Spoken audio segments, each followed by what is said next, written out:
তাকিয়ে আছিস কেন? অবাক হয়েছিস মনে হয় আমাকে এখানে দেখতে পেয়ে। অবশ্য অবাক হওয়ারই কথা, কারণ গত 5 বছর আগে আমি কি ছিলাম আর এখন কি হয়েছি সেটা দেখে অবাক না হয়ে তো আর উপায় নেই।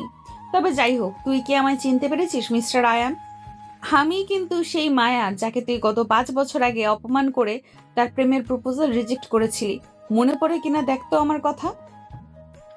5 বছর আগে যেই মেয়েকে অপমান করে তার প্রেমের প্রপোজাল রিজেক্ট করেছিলাম, সেই মেয়েই আজ আমার সামনে একটা কন্ট্রাক্ট পেপার রেখে বলছে চাকরি করতে হলে তাকে আমার চুক্তিতে বিয়ে করতে হবে। মেয়েটার কথা শুনে আমি নিরুপায় হয়ে দাঁড়িয়ে আছি। চাকরির সন্ধানে এক অফিসে জবের ইন্টারভিউ দিতে এসেছি, কিন্তু ইন্টারভিউ দিতে এসে 5 বছর আগের সেই মেয়েটার সাথে আবারও দেখা হয়ে যাবে তা কোনো দিনও কল্পনা করিনি। তার উপরে আবার মেয়েটা আমাকে বলছে চাকরি করতে হলে কন্ট্রাক্ট পেপারে সাইন করে তাকে চুক্তিতে বিয়ে করতে হবে। মেয়েটার কথা শুনে সারা শরীর নাড়া দিয়ে উঠেছে আমার। চোখ বড় বড় করে মেয়েটার দিকে হাবলার মতন তাকিয়ে আছি। মুখ দিয়ে কোনো কথা বের হচ্ছে না। অপর পাশ থেকে মেয়েটা আমাকে হাবলার মতন তার দিকে তাকিয়ে থাকতে দেখে বলে, এভাবে তাকিয়ে আছিস কেন? মনে পড়ে কিনা দেখ তো আমার কথা। জি, মনে আছে। হুম, মনে থাকলে তো ভালোই। জানিস, বহুদিন ধরে প্রত্যাশা করে বসে আছি তোর সাথে আমার কবে দেখা হবে।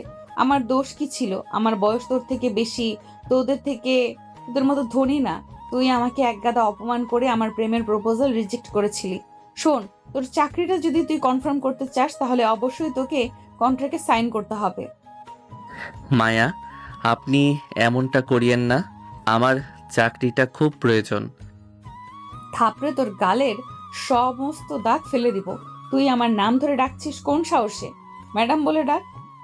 ম্যাডাম প্লিজ আমায় চাকরিটা দিন, আমার চাকরিটার খুব প্রয়োজন।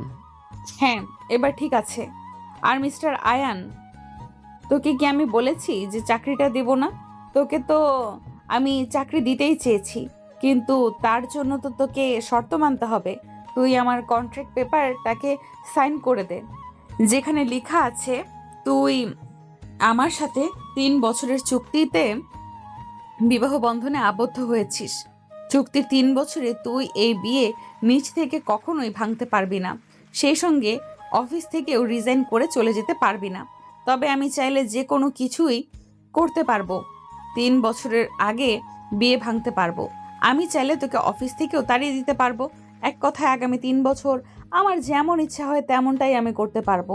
তুই আমায় এই এগ্রিমেন্টে রাজি হয়ে যা, তাহলেই তোর চাকরিটা তুই পেয়ে যাচ্ছিস। আয়ান কি করবে বুঝতে পারছে না, আবারও হাবলার মতো মায়ার দিকে তাকিয়ে আছে।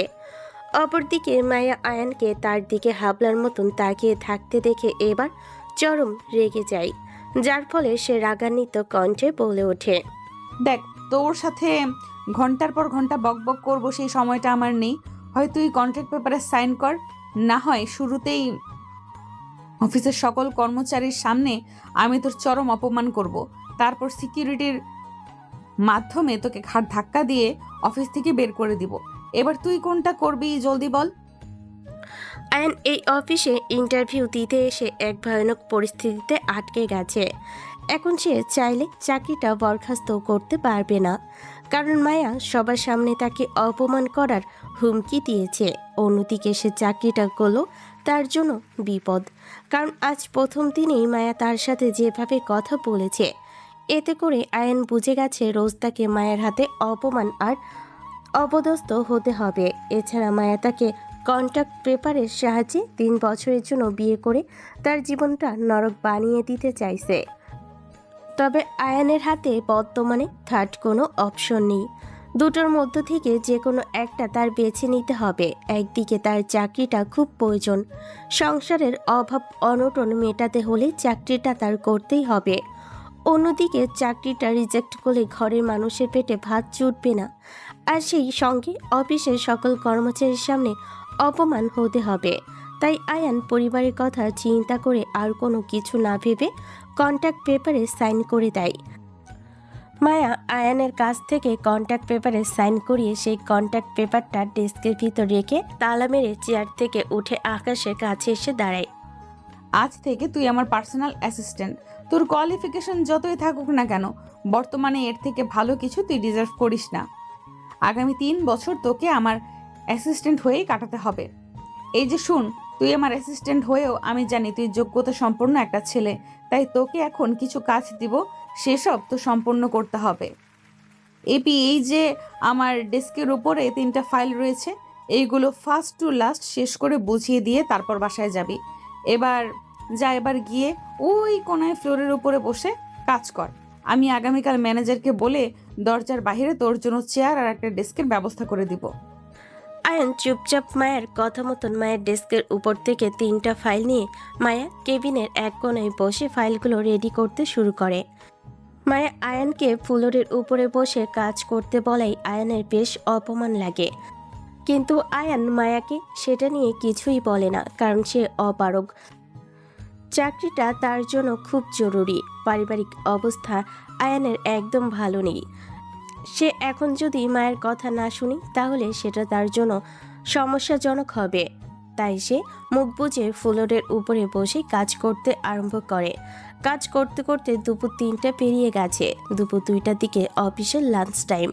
অনেকেই অফিসের বাইরের ক্যান্টিনটাতে খেতে গিয়েছে, আবার অনেকেই বাসা থেকে দুপুরের খাবার নিয়ে আসা খাবারগুলো অফিসে বসেই খেয়েছে। এমনকি মায়া কেবিনে বসে তার দুপুরে লাগছে। তবে আয়ান কিছুই খায়নি। সে না খেয়ে সবগুলো ফাইল রেডি করে 3:30টার দিকে মায়ের কাছে দেয়। ফাইলগুলো রেডি করে আয়ান মায়াকে দেওয়ার পর মায়া এবার 10 মিনিটের জন্য আয়ানকে ছুটি দেয় বাইরে থেকে খেয়ে আসার জন্য। আয়ান কেবিন থেকে বেরিয়ে ক্যান্টিনের দিকে চলে যায় খাওয়ার জন্য। ক্যান্টিনে গিয়ে হালকা কিছু খাবার খেয়ে 10 মিনিটের আগে সে ফিরে আসে। ফিরে আসার পর মায়া কেবিনে ঢুকতে দেখে মায়া ফোনের মধ্যে কার সাথে যেন প্রেমের কীর্তন গাইছে। আয়ান পুরো হতভম্ব হয়ে গেছে মায়ার ফোন আলাপ শুনে, কারণ আজ সকালেই কন্ট্যাক্ট পেপারের মাধ্যমে মায়া তাকে বিয়ে করেছে। আবার অন্যদিকে এখন মায়া কেবিনে বসে ফোনের সাহায্যে অন্য কোনো ছেলের সাথে প্রেম আলাপ করছে। আয়ানের সমস্ত কিছু যেন কেমন গুলিয়ে যাচ্ছে, কারণ আকাশ নিজ ইচ্ছায় তনুর জীবনে কদম ফেলেনি। মায়া নিজেই এক প্রকার ব্ল্যাকমেইল করে কন্ট্যাক্ট পেপারের সাহায্যে আয়ানকে বিয়ে করেছে। আয়ান মায়ের দিকে তাকিয়ে সেই প্রশ্নের উত্তর খোঁজায় মগ্ন হয়ে পড়ে। অপরদিকে মায়া প্রচণ্ড রেগে যায়, আয়ানকে বিনা অনুমতিতে কেবিনে প্রবেশ করায়। ফোনটা মুখের কাছ থেকে সরিয়ে কিছুটা দূরে নিয়ে গিয়ে রাগান্বিত কণ্ঠে আয়ানকে বলে, এই অকর্মার ঠিকই, বিনা অনুমতিতে কোন সাহসে তুই আমার কেবিনে প্রবেশ করেছিস? তোর মধ্যে কি কমন সেন্স বলতে কিছুই নেই নাকি?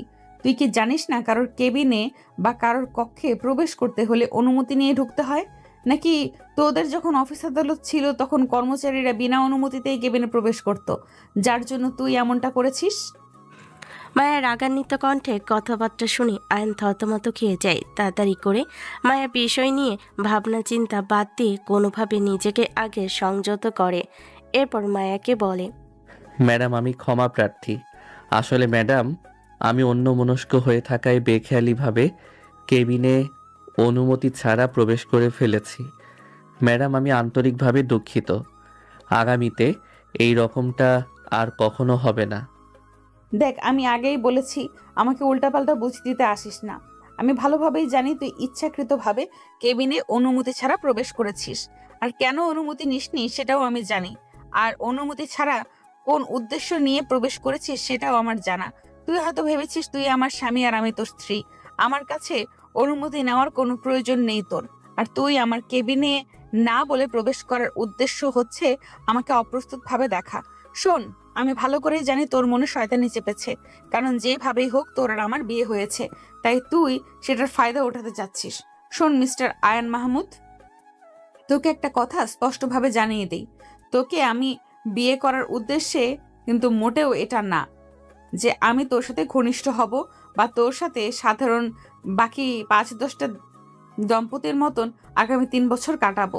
তোকে আমার বিয়ে করার একমাত্র উদ্দেশ্য হলো তোকে হাতের মুঠোয় জিম্মি করে তোর জীবন থেকে সমস্ত সুখ শান্তি কেড়ে নিয়ে তোর পুরো লাইফটা জাহান্নাম বানিয়ে দেওয়া। গত 5 বছর আগে তুই আমাকে যে কষ্টটা দিয়েছিস, আমি আগামী 3 বছরে তোর দেওয়া কষ্টের চাইতেও কয়েক হাজার গুণ বেশি কষ্ট তোকে আমি দিব।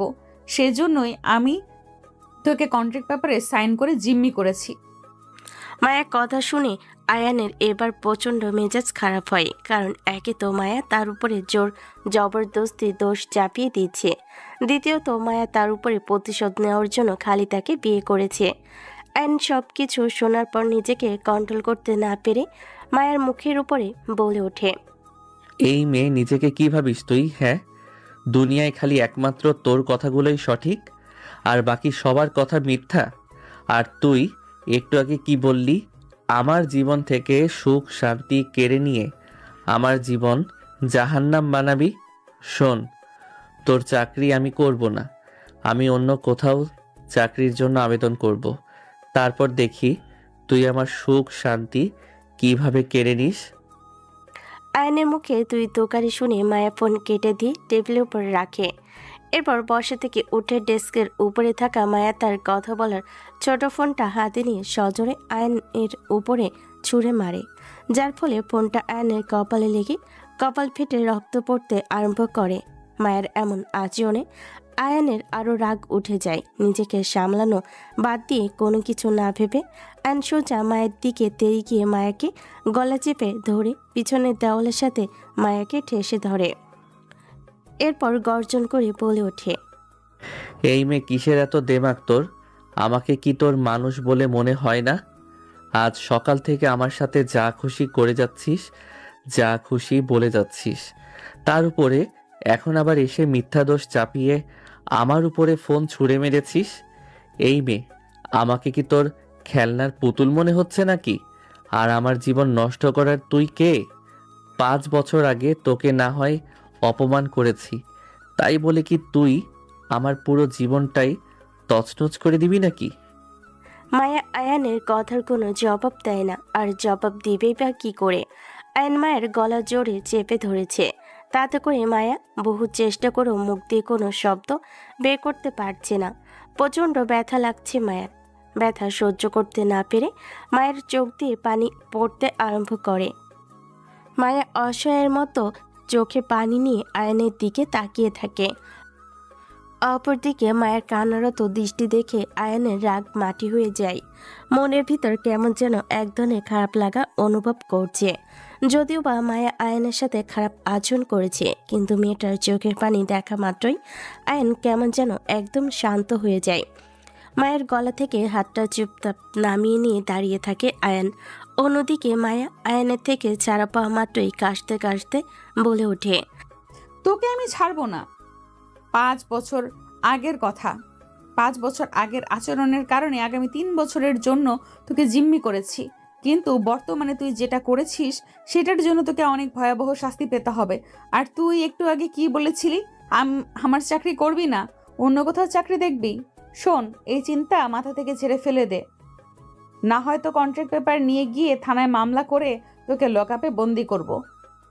আয়ন মায়ের কথার প্রত্যুত্তরে আর কিছু বলে না, কারণ আয়ন ভালো করেই বুঝে গেছে সে ইতিমধ্যে ভুল করে ফেলেছে। তার উপরে সে এখন আরও কিছু বলে বিষয়টা আরও জটিল হবে, যার দরুন তাকে আর তার পরিবারকে শাস্তি পেতে হবে। এমনিতেই মায়া যে ডেঞ্জারাস, তার উপরে এখন যদি আয়ন উল্টাপাল্টা কিছু বলে, তাতে করে সত্যি মায়া আয়নের 12টা বাজিয়ে দিবে। তাই আয়ন পরিস্থিতিটাকে সামলে দেওয়ার জন্য চুপ করে দাঁড়িয়ে থাকে। আর মায়া রাগে ফসফস করতে করতে চেয়ারের উপর গিয়ে বসে পড়ে। কিছুটা সময় এভাবেই কেটে যায়, কেউ কারোর সাথে কোনো কথা বলে না।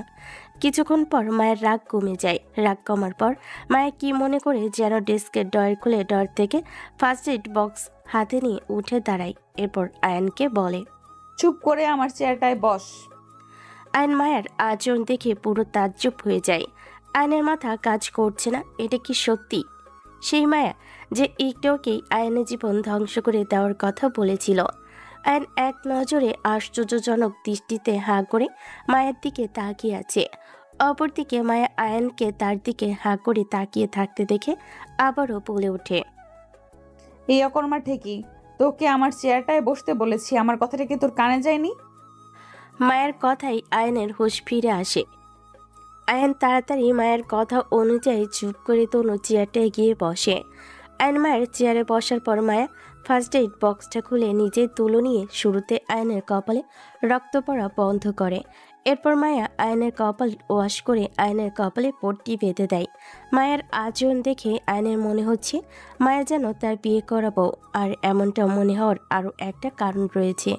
মায়া আয়নের কপালে পট্টি বেঁধে দেওয়ার জন্য যখন আয়নের কাছাকাছি যায় তখন আয়ন তার দুধ নিতে নিজের অজান্তেই অনেকটা সময় মায়ের পেটের সাথে ঠেকিয়ে রেখেছিল, কিন্তু মায়া তাকে কিছুই বলেনি। তার উপরে মায়া তাকে নিজেই পট্টি বেঁধে দিয়েছে। আয়ন মায়ের এমন শোভনীয় আচরণ দেখে প্রথম দিনই মায়াই আটকে যায়। যদিও বা মায়ের সাথে আয়নের বিয়েটা স্বাভাবিকভাবে হয়নি, কিন্তু তারপরও আয়নের কেন জানি ইচ্ছে করছে বিয়ের পরের সমস্ত ভূমিকা মায়ের সাথে পালন করতে। আয়ন এক ধরনের মোহের মধ্যে আটকে গেছে। অপরদিকে মায়া আয়নের কপালে পট্টি বেঁধে দেওয়া শেষ করতেই আয়নকে বলে, তোর কপালে পট্টি বেঁধে দিয়েছি, এবার তুই উঠে দাঁড়া আর আমি চেয়ারে বসবো। তারপর তুই আমার পা টিপে দিবি হিসাব বরাবর, কারণ তুই আমার গলা চেপে ধরেছিস, যেটা তোর করা কখনোই উচিত হয়নি। তুই সাময়িকের জন্য ভুলে গিয়েছিস আমি তোর অফিসের ম্যাডাম। তাই জিনিসটা তোকে মনে করিয়ে দিতে তোকে দিয়ে আমার পা টেপাবো। দেখি এবার কাজে লেগে পড়। এমন সময় সবকিছু ঠিকঠাক ছিল, কিন্তু বর্তমানে মায়ের কথাবার্তাগুলো শুনে আয়নের ভিতরে জন্মানো সমস্ত মোহ লেজ গুটিয়ে পালায়। শেষমেশ মায়ের পা টিপতে হবে আয়নের কথাটা শুনতেই আয়নের শরীর কেমন যেন গুলিয়ে ওঠে। মায়া আয়নকে চুপচাপ তার দিকে তাকিয়ে থাকতে দেখে বলে ওঠে, দেখ, আমি যেটা বলেছি সেটা তোকে করতেই হবে। জলদি পা টিপতে শুরু কর, না হয় বড় ফোনটা তোর দিকে ছুঁড়ে মেরে কপালে আরেক পাশে ফাটিয়ে দেব। মায়ের কথা শুনে অপারগ হয়ে মায়ের পা টিপতে আরম্ভ করে। কিছু সময় পা টেপার পর অফিস ছুটির সময় হয়ে আসে, তাই মায়া আয়নকে বলে, হয়েছে, এবার পা ছেড়ে উঠে দাঁড়া, আর মিনিট দুয়েকের মধ্যেই অফিস ছুটি হবে। যা আজকের মতন তোর ছুটি, আগামী কাল 10টার আগে অফিসে এসে হাজির হবি। আচ্ছা। আয়ন চুপচাপ আর কথা না বলে বাড়ির উদ্দেশ্যে রওনা হয়। এদিকে আয়ন চলে যাবার পর মায়াও অফিস থেকে বেরিয়ে বাসায় চলে যায়। আয়ন বাসে গিয়ে ফ্রেশ হতে চলে যায়। ওয়াশরুমে ঢুকে ফ্রেশ হয়ে বের হয়ে গায়ে শার্ট পরে খেতে চলে যায়। আয়নের মা ইতিমধ্যে টেবিলে খাবার লাগিয়ে দিয়েছে। আয়ন খাওয়া দাওয়া শেষ করে আবার রুমে চলে আসে। এরপর রুমে এসে কিছুক্ষণ রেস্ট করার মনোভাব নিয়ে বিছানায় গা এলিয়ে দিয়ে শুয়ে থাকে। কিন্তু আয়ন কখন যে ঘুমিয়ে যায় সেটা সে নিজেও বলতে পারে না। তবে তার ঘুম ভাঙে ফোনের আওয়াজে। চোখ কসলাতে বিছানার এক পাশে রাখা ফোনটা হাতে নিয়ে রিসিভ করতেই ও পাশ থেকে কেউ বলে ওঠে, মিস্টার আয়ান, আমি মায়া বলছি। শোন, আমি তোকে মেসেজ করে একটা বাড়ির ঠিকানা পাঠিয়েছি, তুই জলদি সেই বাড়ির নিচে এসে আমার জন্য অপেক্ষা কর। আমি মিনিট 10 পর নিচে নামছি। তারপর আমরা কয়েকজন বান্ধবী মিলে শপিং করব, আর তুইও আমার সঙ্গে যাবি আমাদের জিনিসপত্রগুলো ক্যারি করতে। মায়ের কথা শুনে আয়নের মাথা গরম হয়ে যায়, কারণ এমনিতেই বেচারাকে ঘুম থেকে ফোন দিয়ে উঠিয়েছে। তার উপরে মায়া তাকে ঘরের পোষা চাকরের মতন ব্যাগ ক্যারি করার কথা বলছে। আয়নের ইচ্ছে করছে ফোনের মধ্যে দিয়ে ঢুকে গিয়ে মায়াকে কষে এক থাপ্পড় লাগাতে। তবে আয়ন নিজের রাগকে মায়ের সামনে প্রকাশ করে না। নিজেকে স্বাভাবিক রেখে শান্ত গলায় বলে, ম্যাডাম, আমি আসতে পারবো না, কারণ এখন কোনো অফিস টাইম না যে আমি আপনার কাজ করব। আর আপনি আমাকে যেই কাজের কথা বলছেন সেটা একদম আপনার ব্যক্তিগত। ম্যাডাম, আমি আপনার অফিসের অ্যাসিস্ট্যান্ট। অফিসের কাজ ছাড়া আপনার ব্যক্তিগত কোনো কাজ আমি করব না। দেখ, আমার কথার অমান্য করে নিজের বিপদ ডেকে আনিস না। তুই ভালো করে জানিস আমার কথার অমান্য করলে তোর জন্যই ক্ষতি হবে। তাই ভালোই বলছি, 10 মিনিটের মধ্যে আমার লোকেশনে এসে হাজির হ। ফোন রাখলাম। মায়া আয়নকে আর কথা বলার সুযোগ না দিয়ে ফোন কেটে দেয়। এদিকে আয়নের মেজাজ আগের চেয়ে আরও বেশি গরম হয়ে যায়। তবে আয়নের কিচ্ছু করার নেই। সে যদি এখন মায়ের কথা না শুনি তাহলে সেটা শোধ মায়া অফিসের মধ্যে তুলবে। তাই আয়ন মায়ের কথা মতন গায়ে অন্য আরেকটা শার্ট লাগিয়ে মায়ের পাঠানো ঠিকানায় চলে যায়। তারপর সেখানে গিয়ে দাঁড়িয়ে দাঁড়িয়ে মায়ের জন্য অপেক্ষা করতে থাকে। কিছুক্ষণ পর মায়া বাড়ি থেকে নিচে নেমে আয়নের কাছে আসে। মায়া যেই বাড়ি থেকে নিচে নেমেছে সেটা মায়ের নিজের বাড়ি, আর আয়ন এটা মায়ের সাথে ফোনে কথা বলা অবস্থাতেই বুঝে গিয়েছে। মায়া আয়নের সাথে আসার পর গ্যারেজ থেকে নিজের গাড়ি বের করে আয়নকে নিয়ে শপিং মলের উদ্দেশ্যে রওনা হয়েছে। মায়া নিজেই গাড়ি ড্রাইভ করছে, আর আয়ন তার পাশে সিটে চুপচাপ বসে আছে। কিছুক্ষণ গাড়ি করে যাত্রা করার পর আয়ন আর মায়া শপিং মলে গিয়ে পৌঁছায়। শপিং মলের সামনে মায়ের ফ্রেন্ডরা দাঁড়িয়ে মায়ের জন্য বহু আগ থেকে অপেক্ষা করছে। মায়ের শপিং মলে পৌঁছে নিজের বান্ধবীদের সাথে দেখা করে তাদের নিয়ে শপিং মলে ঢুকে যায়, আর আয়নকে তার পিছনে পিছনে যেতে বলে। মায়া আর তার বান্ধবীরা শপিং মল ঘুরে ঘুরে অনেক শপিং করে। মায়ের নিজের ক্রয়কৃত জিনিসগুলো সব আয়নের হাতে ধরিয়ে দেয়।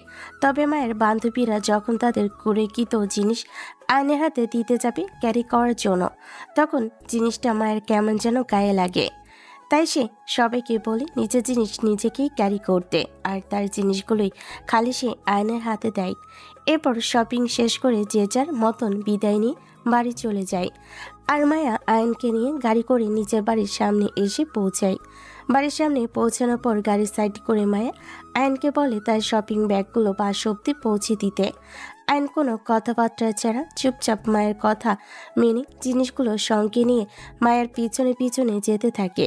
মায়া বাড়ির দরজার সামনে পৌঁছে দরজার কলিং বেল বাজাতেই মায়ের মা এসে দরজা খুলে দেয়।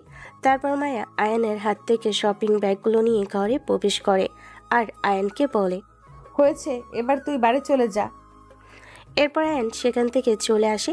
যদিও মায়ের আম্মু খাবার খেয়ে আসতে বলেছিল, বাট আয়ন অন্যদিন খাবে বলে চলে আসে। বাসায় আসতেই আয়নের আম্মু বলল, কি রে বাবা, আজ এত দেরি করলি যে? কখনো তো তুই 9টার পর বাড়ির বাইরে থাকিস না। আসলে মা, অফিসের একটা কাজের জন্য গিয়েছিলাম। ও আচ্ছা, তুই ফ্রেশ হয়ে আয়, তারপর দুজনে খেয়ে নিব। ঠিক আছে। আয়ন ফ্রেশ হতে চলে যায়। কিছুক্ষণ পর ফ্রেশ হয়ে এসে মায়ের সাথে একসাথে বসে খাওয়া দাওয়া করে রুমে গিয়ে ঘুমিয়ে পড়ার উদ্দেশ্যে শুয়ে পড়ে। রাত কেটে যায়। পরের দিন সকাল 8টার দিকে আয়ান ঘুম থেকে উঠে ফ্রেশ হয়ে নাস্তা পানি শেষ করে 9টার কিছু সময় পরে বাসা থেকে অফিসের উদ্দেশ্যে বেরিয়ে পড়ে। অফিসে আসতেই ম্যানেজারের সাথে আয়নের দেখা হওয়ার পর ম্যানেজার আয়নকে সঙ্গে করে নিয়ে গিয়ে আয়নকে তার বসার স্থান দেখায়। এরপর আয়নকে বলে, এটাই হচ্ছে তোমার বসার জায়গা। তুমি এখানে বসে নিজের কাজকর্ম করবে, আর সেই সঙ্গে খেয়াল রাখবে ম্যাডাম বেল বাজাচ্ছে কিনা। তুমি গতকাল হয়তো দেখেছো ম্যাডামের টেবিলের উপরে ঘন্টার মতন কিছু একটা আছে, যেটা বাজলেই মনে করবে ম্যাডাম তোমাকে ডাকছে। আচ্ছা। এবার তাহলে থাকো, আমি ওই দিকটাতে গেলাম। ম্যানেজার আয়নকে তার বসার জায়গা দেখিয়ে দিয়ে নিজের কাজে চলে যায়। ম্যানেজার চলে যাওয়ার পর আয়ন চেয়ারের উপর গিয়ে বসে পড়ে। আয়ন তার বসার স্থানে বসে মায়া আসার অপেক্ষা করতে থাকে। 10টা বাজার 2 মিনিট আগে মায়া অফিসে প্রবেশ করে। মায়া অফিসে প্রবেশ করার পর কেবিনে ঢোকার সময় আয়নকে ইশারা করে তার কেবিনে আসতে বলে। আয়ন মায়ের আদেশ মতন মায়ের পিছনে পিছনে মায়ের কেবিনে প্রবেশ করে। আয়ন মায়ের কেবিনে ঢুকতেই মায়া আয়নকে বলে, আচ্ছা আয়ান, তোর সমস্যাটা কি? কেন ম্যাডাম, কি হয়েছে? আমি কি কোনো ভুল করেছি নাকি? তুই গতকাল না খেয়ে বাসা থেকে এসেছিস কেন? মা তোকে এত করে বলেছে গতকাল রাতে খেয়ে আসার কথা, কিন্তু তুই না খেয়ে চলে এসেছিস। তুই জানিস না মা তোর জন্য গতকাল থেকে আমার উপর অভিমান করে আছে। তার উপরে তিনি গতকাল রাতে কিছু খায়ও নি। আমি রাতে কতবার বলেছি খাওয়ার কথা, কিন্তু গতকাল তুই না খেয়ে আসার কারণে মাও রাতে খায়নি। কেন করেছিস এমনটা? আমি তোর উপরে রেগেছিলাম বলে? না ম্যাডাম, এমনটা নয়। আসলে আমার বাসায় মা একা, তাই তাড়াহুড়ো করে না খেয়ে চলে এসেছিলাম, কারণ হয়তো মা আমার জন্য না খেয়ে বসে থাকবে। আয়ান, যেটাই হোক, তোর খেয়ে আসা উচিত ছিল। একদিন আমার বাসায় খেলে তেমন কিছুই হতো না। আন্টিকে না হয় পরে গিয়ে বুঝিয়ে বলতি, কিন্তু তুই না খেয়ে আসায় মা অনেক কষ্ট পেয়েছে। তার উপর আমি নিজেও জানি তুই আমার কারণে খাসনি। এছাড়াও মা নিজেও আমায় বলেছে আমি খাবার খেতে এসে তোকে দেখলে রাগারাগি করবো, তাই তুই খাসনি। আয়ন মায়ের কথা শুনে কি উত্তর দিবে বুঝে উঠতে পারছে না। সত্যিকার অর্থে গতকাল রাতে মায়ের বাসায় না খাওয়ার অনেক বড় কারণ কিন্তু মায়া নিজেই ছিল।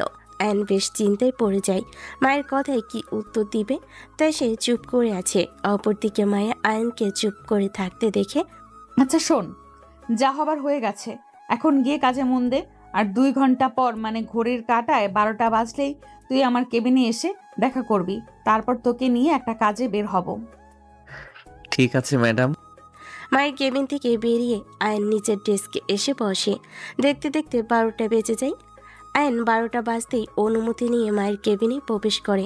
মায়া তাকে নিয়ে 12টার সময় কোথাও যেন যাবে, সেই কথাটা মায়াকে স্মরণ করিয়ে দেয়। মায়া খুব গুরুত্বপূর্ণ একটা ফাইল নিয়ে কাজ করছিল, কিন্তু আয়ন এসে তাকে নিয়ে বের হওয়ার কথাটা স্মরণ করে দিতেই মায়া ফাইল বন্ধ করে দিয়ে আয়নকে নিয়ে অফিস থেকে বেরিয়ে নিজের গাড়িতে ওঠে। এরপর মায়া গাড়ি ড্রাইভ করে আয়নকে নিয়ে একটা ডক্টরের কাছে যায়। পরে আয়নকে দেখে ডক্টরকে বলে, ডাক্তার, ও মাথায় আর পেটে আঘাত পেয়েছে, আপনি একটু দেখুন তো ওকে। ঠিক আছে, দেখছি। তবে কিভাবে আঘাতগুলো পেল উনি? ডক্টর, আমরা দুজন স্বামী স্ত্রী, দুজনের মধ্যে একটু ঝগড়া হয়েছিল, যার ফলে আমি ওর উপরে রেগে গিয়ে গরম চা আর ফোন ছুঁড়ে মেরেছিলাম। ডক্টর আর আয়ন দুজনেই মায়ের কথা শুনে অবাক হয়ে যায়। বিশেষ করে আয়ন বেশি অবাক হয়, কারণ মায়া ডক্টরের সামনে তাকে নিজের স্বামী বলে পরিচয় দিয়েছে। অপরদিকে ডক্টর মায়ের কথা শুনে তার দিকে এক নজর আশ্চর্যের দৃষ্টিতে তাকিয়ে আয়নের জখমগুলো দেখতে শুরু করে। ডক্টর আয়নের জখমগুলো দেখে প্রেসক্রিপশনের মধ্যে কিছু ওষুধ লিখে দেয়, আর ওই ওষুধগুলো কন্টিনিউ করতে বলে এবং সেই সঙ্গে আরও পেটের ফোসকার জন্য একটা মলম ব্যবহার করতে বলে আয়নকে। ডক্টরের কাজকর্ম শেষ হলে মায়া ডক্টরের ফিস দিয়ে আয়নকে নিয়ে ডক্টর চেম্বার থেকে বের হয়। এরপর আয়নের হাত পেঁচিয়ে ধরে আয়নকে নিয়ে গাড়ির দিকে এগোতে থাকে। মায়ের এমন আচরণে আয়ন আরও অবাক হয়ে যায়। রাস্তাঘাটে স্ত্রী যেভাবে স্বামীর হাত ধরে হাঁটে, মায়াও সেভাবে আয়নের হাত ধরে রেখেছে। তার উপরে মায়া তাকে এনে ডক্টর দেখিয়েছে। মায়ের এমন আচরণে আয়নের মনে হচ্ছে মায়া সত্যিকারতে তার বিয়ে করা বউ। আয়নের ভিতরে এক নতুন অনুভূতি জন্মাচ্ছে মায়াকে নিয়ে। ভিতরটা খুশিতে পাগল হয়ে যাচ্ছে আয়নের। তবে আয়ন মায়াকে কিছুই বলে না, চুপচাপ তার সাথে হাঁটতে থাকে। এভাবে মায়া আয়নকে নিয়ে গাড়ির সামনাসামনি যাওয়ার কিছুটা আগ মুহূর্তে হুট করে আয়নের হাত ছেড়ে দিয়ে দৌড়ে গাড়ির সামনে দাঁড়িয়ে একা একটা ছেলের কাছে যায়। তারপর ছেলেটার সাথে কথা বলতে আরম্ভ করে। মায়া আয়নের হাত ছেড়ে যেই জায়গা থেকে দৌড়ে ছেলেটার কাছে গিয়েছে, আয়ন সেই জায়গাতে দাঁড়িয়ে দুজনে কথা বলার দৃশ্য তাকিয়ে তাকিয়ে দেখছে। অপরদিকে মায়া ছেলেটার সাথে দেখা করে কিছুটা সময় কথা বলার পর আয়নকে ডেকে বলে, আয়ন, এদিকে আয়, তোকে আমার বয়ফ্রেন্ডের সাথে পরিচয় করিয়ে দেই। ছেলেটা মায়ের বয়ফ্রেন্ড হয়। কথাটা মায়ের মুখে শুনে আয়নের ভিতরটা মোচড় দিয়ে ওঠে। সেই সঙ্গে আয়নের হাসি খুশি চেহারাটা মুহূর্তেই মলিন হয়ে যায়। আয়ন মায়ের কথায় সাড়া না দিয়ে চোখ মলিন করে তাদের দুজনের দিকে তাকিয়ে আছে। অপরদিকে মায়ের আয়নের কোনো সারা শব্দ না পেয়ে আবারও আয়নকে বলে, এই আয়ন, তোর কি হয়েছে? তোকে আমি এদিকে আসতে বললাম, আমার কথা কি তুই শুনতে পাসনি নাকি? আয়ন মায়ের কথা শুনে আবার নিজেকে স্বাভাবিক করে। তারপর মায়ের কথা মতন চুপচাপ হেঁটে তাদের দুজনের সামনে যায়। আয়ন মায়ের আর তার বয়ফ্রেন্ডের সামনে যেতেই মায়া তার বয়ফ্রেন্ডকে বলে, সোহান, এটাই হলো সেই অকর্মার ঢেকি আয়ান, যার কথা তোমায় আমি বলেছিলাম। আর আয়ান, এটা হচ্ছে আমার বয়ফ্রেন্ড সোহান। নে, তোদেরকে ইন্ট্রোডিউস করিয়ে দিলাম, এবার তোরা নিজেরা দুজন কথা বল। মায়ের কথা শুনে আয়নের আগে ভিত্তি ফেটে যাওয়ার উপক্রম হয়েছে। এমনিতে বেচারার ভিতরে মায়ের বয়ফ্রেন্ডকে দেখে ঘূর্ণিঝড় শুরু হয়েছে। তার উপরে মায়া তার বয়ফ্রেন্ড সোহানের সামনে আয়নকে অকর্মা ঢেকি বলে বাজেভাবে পরিচয় করিয়ে দিয়েছে। আয়ন যদি এখন নিজেকে সামলে না রাখে তাহলে বর্ষর একটা তুফান আসবে তার উপরে। তাই আয়ন নিজেকে সামলে নিয়ে মায়ের বয়ফ্রেন্ড সোহানের দিকে হ্যান্ডশেক করার উদ্দেশ্যে হাত বাড়িয়ে দেয়। কিন্তু সোহান আয়নের সাথে হ্যান্ডশেক করে না। অপমানজনকভাবে নিজের হাতকে আরও গুটিয়ে নিয়ে আয়নকে বলে, থাক, হাত মেলানোর প্রয়োজন নেই, এমনিতেই আমরা মুখে কথা বলতে পারি। সোহানের অপমানজনক আচরণ আর তার কথাবার্তা শুনে আয়নের মাথায় এবার রক্ত চটে বসে, যার ফলে আয়ন আর নিজের ওপর কন্ট্রোল রাখতে পারে না। চোখে মুখে রাগে চাপ এনে সোহানকে বলে, স্যুট বুট পরেছিস দেখে নিজেকে এলিট ক্লাস মনে হচ্ছে তোর, কিন্তু বাস্তবে তোকে আমার রাস্তার টোকাই বলে মনে হচ্ছে। এখনো মানুষের সাথে কোন ভঙ্গিমায় কথা বলতে হয় শিখতে পারিসনি। আর ম্যাডাম, আপনাকে বলি, নেক্সট টাইম এমন টোকাই ফোকাইয়ের সাথে আমাকে পরিচয় করাবেন না কখনো। আমি এবার গাড়িতে উঠে বসলাম। আপনি টোকাইয়ের সাথে নিজের কথাবার্তা শেষ করে গাড়িতে আসুন। আয়ন রেগেমেগে সোহানকে এক গাদা কথা শুনিয়ে দিয়ে গাড়িতে উঠে বসে। অন্যদিকে মায়া আর সোহান আয়নের কথাবার্তা শুনে পুরো অবাক।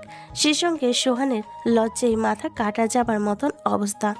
আয়ন সোহানকে কথা শুনিয়ে এসে গাড়িতে উঠে বসার পর বাইরে দুজনের মাঝে কি কথাবার্তা হচ্ছে বা কি ঘটেছে সেসব নিয়ে আয়নের কোনো আইডিয়া নেই। সে তার মতন চুপচাপ করে গাড়িতে বসে আছে। এমনভাবে কিছুক্ষণ যাওয়ার পর মায়া চোখ মুখ লাল করে গাড়িতে উঠে বসে।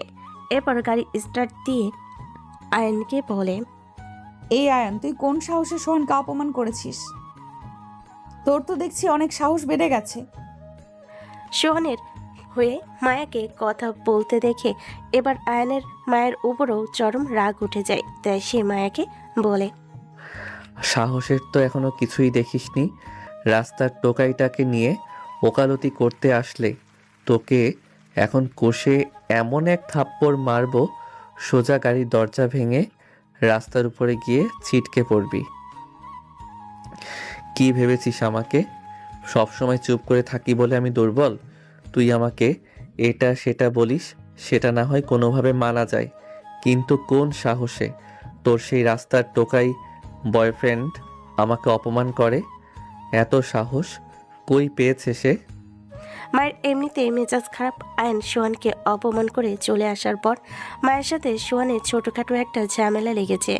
তার উপর আয়ন এখন আবার মায়ের সাথে তুই তুকারি করার পাশাপাশি তাকে থাপ্পড় মারবে বলেছে। আয়নের উপরও মায়ের এবার চরম রাগ উঠে যায়। রাস্তার এক পাশে গাড়ি থামিয়ে মায়া আয়নকে চেঁচিয়ে বলে ওঠে, এই অকর্মার গাড়ি থেকে নাম, না হয় ঘাট ধাক্কা দিয়ে তোকে রাস্তায় ফেলে দিব। বেয়াদব, তোর কত বড় সাহস! তুই আমার সাথে বড় গলায় কথা বলার পাশাপাশি আবার আমাকেই বলছিস থাপ্পড় মারবি? এক্ষুনি নাম তুই গাড়ি থেকে, না হয় তোর অবস্থা 12টা বাজিয়ে দিব। আয়নার কোনো কথা না বলে গাড়ি থেকে নেমে হাঁটতে আরম্ভ করে।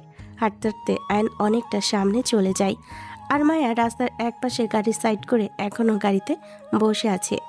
এভাবে কিছুক্ষণ যাওয়ার পর মায়ের কি যেন একটা ভেবে গাড়ি স্টার্ট করে আয়নের কাছে পৌঁছায়। এরপর আয়নের সামনে গাড়ি থামিয়ে আয়নকে ডেকে বলে, এই আয়ান, গাড়িতে উঠে এসে বস। না ম্যাডাম, আমি আপনার সাথে যাব না। আপনি গাড়ি নিয়ে চলে যান। আয়ান প্লিজ রাগ করিস না, গাড়িতে এসে বস প্লিজ। না ম্যাডাম, আমি যাব না, কারণ আমার মতন মানুষের কোনো যোগ্যতা নেই আপনার গাড়িতে বসার। এই আয়ান, সরি, আমার ভুল হয়ে গেছে। আর আমি সোহানের তরফ থেকেও তোর কাছে ক্ষমা চাইছি। তুই এবার প্লিজ গাড়িতে উঠে বস। মায়ের আয়নের কাছে কয়েকবার ক্ষমা চাওয়ায় আয়নের মন গলে না। তাই সে মায়ের কথা মতন গাড়িতে এসে উঠে বসে। আয়ন গাড়িতে উঠে বসতেই কেন জানি মায়ের মুখে হাসি ফুটে ওঠে। মায়া গাড়ি স্টার্ট করে আয়নকে নিয়ে অনেক নামি দামি একটা রেস্টুরেন্টে গিয়ে পৌঁছায়। এরপর মায়া আয়নকে বলে, গাড়ি থেকে নাম, আজ দুপুরের খাবারটা আমরা দুজনে রেস্টুরেন্টে বসে একসাথে খাবো। আয়ন মায়ের কথা শুনে বেশ অবাক হয়, কিন্তু সে কিছুই বলে না। মায়ের কথা মতন চুপচাপ গাড়ি থেকে নিচে নামে। আয়ন গাড়ি থেকে নিচে নামতেই মায়ের সেই আগে নেই আয়নের হাত পেঁচিয়ে ধরে, যেমনটা ডক্টরের কাছ থেকে বেরিয়ে করেছিল। মায়ের চোখে মুখে আনন্দের হাসি, তবে এই হাসি বেশিক্ষণ দীর্ঘায়ু হয় না। মায়ের আয়নের হাত পেঁচিয়ে কয়েক সেকেন্ডের মধ্যেই আয়ন মায়ের থেকে হ্যাঁচকা টান দিয়ে নিজের হাত ছাড়িয়ে নেয়, যেটাতে মায়া বেশ অবাক হয়। আর সেই সঙ্গে মায়ের মুখের এক্সপ্রেশনও পাল্টে যায়। তখনই আয়ন মায়াকে বলে ওঠে, ম্যাডাম, আমি আপনার আপন বা ঘনিষ্ঠ কেউ নই, তাই আমার হাত এভাবে পেঁচিয়ে ধরার কোনো মানেই হয় না। এভাবে স্বামী স্ত্রী একে অপরের হাত চেপে ধরে, কিন্তু আমরা তো সেই রকম কেউ না। হ্যাঁ, যদিও বা আমাদের বিয়ে হয়েছে, কিন্তু বিয়েটা আপনার জন্য শুধুমাত্র একটা মাধ্যম আমাকে জিম্মি করে কষ্ট দেওয়ার। তাই আমার মনে হয় না আমাদের এভাবে হাত ধরে হাঁটা উচিত। সেজন্য আমি নিজের হাত ছাড়িয়ে নিয়েছি। আয়নের কথায় মায়ের কেন জানি মনের ভিতরে রক্তক্ষরণ হতে আরম্ভ করে। আয়নের হাত শুরুতে সে মনের আনন্দে পেঁচিয়ে ধরেছিল, তবে পরবর্তীতে আয়ন তার হাত ছাড়িয়ে নেওয়ায় তার মনের ভিতরে কেমন যেন এক ধরনের খারাপ লাগা কাজ করছে। মায়ের ক্ষণিকের জন্য মনে হচ্ছে আয়ন তার সত্যিকারত্বে হাজবেন্ড। মায়া ভাবনায় পড়ে যায়, নিজেকে সামলে নিয়ে আয়নকে বলে। চল রেস্টুরেন্টের ভেতরে চল। মায়া আয়ানকে রেস্টুরেন্টের ভিতরে যেতে বলে সে হাঁটা শুরু করে, আর আয়ান মায়ের কথা মতন তার পিছনে পিছনে হাঁটছে। দুজনেই রেস্টুরেন্টে প্রবেশ করে একটা টেবিলে গিয়ে বসে কিছুক্ষণ পর রেস্টুরেন্টের এক কর্মচারী এসে তাদেরকে খাবারের মেনু কার্ড দেয়। মায়া মেনু কার্ড উঠিয়ে নিয়ে নিজের মন মতন মেনু কার্ড থেকে অনেক ভালো ভালো খাবার নিজেদের জন্য অর্ডার করে। রেস্টুরেন্টের কর্মচারী খাবারের অর্ডার নিয়ে চলে যায়। অন্যদিকে আয়ন মায়ের আচরণ দেখে খুবই অবাক, কারণ আজ সকাল থেকেই মায়ের মধ্যে কেমন যেন পরিবর্তন লক্ষ্য করছে সে। প্রথমে সে তাকে ডক্টরের কাছে নিয়ে গেল, তারপর ডক্টরের কাছে নিজেকে স্বামী স্ত্রী বলে পরিচয় দিল। এরপর আয়ন তার সাথে গাড়িতে বাজে কথা বলল, যার দরুন মায়ের রেগে থাকার কথা আয়নের উপর, কিন্তু সে পরবর্তী নিজেই আয়নের কাছে সরি বলেছে। এছাড়া এখন আবার তাকে রেস্টুরেন্টে খাওয়ানোর জন্য নিয়ে এসে ভালো ভালো খাবার অর্ডার করেছে। আয়ন ভাবনায় পড়ে যায় মায়ের এমন পরিবর্তন দেখে। রেস্টুরেন্টের কর্মচারী খাবার দিয়ে যাওয়ার পর মায়া আয়নকে বলে খাওয়া শুরু করতে। আয়ন মায়ের কথা অনুযায়ী চুপ করে খেতে আরম্ভ করে। মায়া নিজেরও খাবার খেতে আরম্ভ করেছে। খাওয়া দাওয়া শেষ করে মায়া রেস্টুরেন্টের বিল পরিশোধ করে আয়নকে নিয়ে এসে গাড়িতে উঠে বসে। এরপর গাড়ি ড্রাইভ করতে শুরু করে। কিছুটা পথ গাড়ি ড্রাইভ করে অতিবাহিত করার পর মায়া আয়নকে বলে, জানিস তোকে নিয়ে কেন রেস্টুরেন্টে এসেছি? না, জানি না। শোন তাহলে কারণটা বলছি। ওই যে তুই গতকাল না খেয়ে চলে এসেছিস, সেই জন্যই তোকে নিয়ে রেস্টুরেন্টে এসেছি। জানিস তোর বিষয়টা নিয়ে গতকাল মা অনেক কষ্ট পেয়েছে। তার উপর আমি যখন জানতে পেরেছি তুই আমার জন্য খাবার খাসনি, তখন বিশ্বাস কর আমারও কেন জানি না অনেকটা খারাপ লেগেছে। তাই আজ তোকে সঙ্গে করে রেস্টুরেন্টে নিয়ে এসেছি খাবার খাওয়ার জন্য। মায়ের কথা শুনে আয়নের ভিতরে বেশ আনন্দ লাগে, কারণ সে খায়নি বলে কারোর অনেক পরিমাণে খারাপ লেগেছে, তাও সেটা আবার মায়ের। তার মানে মায়ের মনেও কিছুটা জায়গা হয়েছে আয়নের জন্য। ভিতরে ভিতরে লাড্ডু ফুটতে শুরু করে আয়নের, কিন্তু পরক্ষণে আয়নের পিছনে ওই সময়কার কথা মনে পড়ে, যখন মায়া তার হাত ছেড়ে দিয়ে তার প্রেমিকা সোহানের কাছে দৌড়ে চলে গিয়েছিল। আয়নের চেহারায় আবারও হতাশা এসে ভর করে। বেশ খারাপ লাগছে আয়নের। আয়ন নিজের খারাপ লাগাকে আর দমিয়ে রাখতে না পেরে সেটা মায়াকে বলে বসে। ম্যাডাম, আপনাকে একটা কথা বলার ছিল। কি কথা বল। ম্যাডাম, আপনি আর ওই সোহান নামক ছেলেটার সাথে চলাফেরা করবেন না। এটা কেমন কথা আবার? সে আমার বয়ফ্রেন্ড। আমি তার সাথে চলাফেরা না করলে কার সাথে করব? আর আমি তার সাথে চলাফেরা করলে তোর সমস্যাটা কোথায়? ম্যাডাম, আপনাকে আমার অন্য কারোর সাথে সহ্য হয় না। মানে কি আয়ান? মানে হলো আপনাকে আমার সারা জীবনের জন্য চাই, তাই আপনি আমি ছাড়া আর অন্য কোনো পুরুষের সাথেই চলাফেরা করবেন না। আয়নের কথা শুনে মায়ের রেগে গিয়ে গাড়ি ব্রেক করে কষে একটা থাপ্পড় বসিয়ে দেয় আয়নের গালে। আয়ন পুরো থতমত খেয়ে যায় মায়ের হাতে থাপ্পড় খেয়ে। মায়ের আয়নের থাপ্পড় মারার পর রাগান্বিত কণ্ঠে বলে ওঠে, এই অকর্মা, তোর সাহস কি করে হয় এসব কথাবার্তা বলার? একটু প্রশ্রয় দিয়েছি বলে মাথায় উঠে বসেছিস দেখি। কি যোগ্যতা আছে তোর আমার সাথে সারা জীবন থাকার? নিজের দিকে একবার ভালো করে তাকিয়ে দেখেছিস? তোকে আমি কেন রাস্তার পাগল ও তোর সাথে থাকবে না, সেখানে তুই আমার সাথে সারা জীবন থাকার স্বপ্ন দেখছিস? মায়ের হাতে কিছুক্ষণ আগে থাপ্পড় খেয়ে আয়নের মন খারাপ হলেও মায়ের এখনকার কথাগুলো শুনে আয়নের রক্ত মাথায় উঠে যায়, যার ফলে আয়ন কোনো কিছু না ভেবেই দুহাত দিয়ে হিংস্র পশু ন্যায় খপ করে মায়ের গলা চেপে ধরে সজোরে চেঁচি বলে ওঠে, হ্যাঁ, আমার কোনো যোগ্যতা নেই, আমি অযোগ্য একটা মানুষ। আর আমার সাথে রাস্তার কোনো পাগল থাকুক আর না থাকুক, কিন্তু তোকে অবশ্যই থাকতে হবে। এটা আমার ফাইনাল কথা। তোকে যেন আর কখনো ওই সোহানের সাথে দেখতে না পাই। কথাটা মনে থাকবে তোর? মায়া কোনো উত্তর দেয় না আয়নের কথায়, কারণ মায়ের গলায় বেশ ব্যথা লাগছে। সেই সঙ্গে প্রচণ্ড রাগও উঠছে মায়ের। তার উপর মায়া আয়নের কথায় কোনোদিনও সম্মতি জানাবে না, তাই মায়া চুপ করে আছে। অপরদিকে আয়ন মায়াকে চুপ করে থাকতে দেখে আরও জোরে মায়ের গলা চেপে ধরে। এরপর সে আগে নেয় রাগান্বিত কণ্ঠে মায়াকে বলে, কি হলো? আমার কথার উত্তর দিচ্ছিস না কেন? আয়ান মায়ের গলা এত জোরে চেপে ধরে যার ফলে মায়ের মনে হচ্ছে সে এখনই দম বন্ধ হয়ে মারা যাবে। মায়ের এবার আরও বেশি ব্যথা লাগছে। মায়া নিজেকে বাঁচাতে আয়নের কথায় সম্মতি জানিয়ে বলে, হ্যাঁ হ্যাঁ, মনে থাকবে। তুই আর কখনো ওই ছেলের সাথে দেখা করবি না তো? না, আর কখনো ওই ছেলের সাথে দেখা করব না।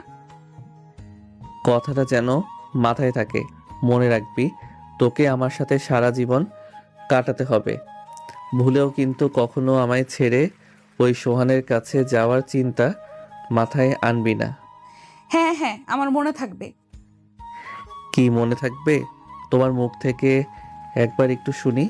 তুমি ছাড়া অন্য কোনো পুরুষের দিকে তাকাবো না। মনে থাকে যেন। এবার ছেড়ে দিলাম, পরের বার আর এমন করবেন না। আর আমি ক্ষমা প্রার্থী এত সময় তুই তুকারি করার জন্য। আসলে আমার কেন জানি হুট করে রাগ উঠে গিয়েছিল, তাই পাগলের মতন আচরণ করেছি এতটা সময় আপনার সাথে। তবে আগামীতে আর কখনো করব না। মায়া আয়নের থেকে চারা পেয়ে সোজা গাড়ি স্টার্ট করে অফিসে চলে আসে। এরপর গাড়ি থেকে নেমে সোজা কেবিনে চলে যায়। অপরদিকে আয়ান গাড়ি থেকে নেমে অফিসে প্রবেশ করে, নিজের ডেস্কে গিয়ে বসে। ডেস্কে বসে একটু আগের বিষয়টা নিয়ে ভাবতে আয়নের মনে হয় সে মায়ের সাথে যেটা করেছে সেটা বেশ অন্যায়। মায়ের সাথে তার এমনটা করাটা কখনোই উচিত হয়নি। হ্যাঁ, বিয়ে করেছে মায়া তাকে, কিন্তু মায়া তার সাথে সংসার করার জন্য তাকে বিয়ে করেনি। কিন্তু আয়ান এই বিষয়টা নিয়ে একটু অতিরিক্ত করে ফেলেছে মায়ের সাথে। অবশ্য একটু নয়, অনেক বেশি অতিরিক্ত করেছে সে। আয়ান ভালো করে জানে সে মায়ার সাথে যেটা করেছে সেটা 3 ডাবল মায়া তাকে ফিরিয়ে দিবে। আয়ান একটু আগের বিষয়টা নিয়ে ভাবনায় মশগুল। এমন সময় মায়ের ডাক পড়ে কেবিনের ভিতর থেকে।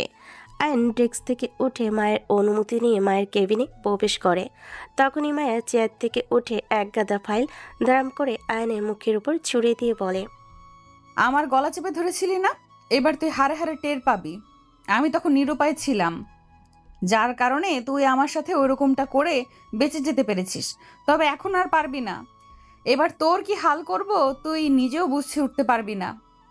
আর যেই ফাইলগুলো তোকে ছুঁড়ে মেরেছি সেই সব তুই কালকের ভেতরে যে কোনো মূল্যে কমপ্লিট করে দিবি। না হয়তো আগামী 3 মাস তুই কোনো বেতন পাবি না। আয়ান মায়ের দিকে এক নজর তাকিয়ে মায়ের কথা মতন চুপচাপ ফাইলগুলো মাটি থেকে উঠিয়ে নিয়ে কেবিন থেকে বেরিয়ে নিজের ডেস্কে এসে বসে। এতগুলা ফাইল দেখে আয়ানের মাথা ঘুরতে শুরু করে, তবে তার কিছুই করেনি। সব কয়টা ফাইল যে তার যে কোনো মূল্যে আগামীকালের ভিতরে কমপ্লিট করতে হবে, নয়তো আগামী 3 মাস তাকে না খেয়ে মরতে হবে। আয়ান ডেস্কে বসে মায়ের দেওয়া ফাইলগুলো রেডি করতে শুরু করে।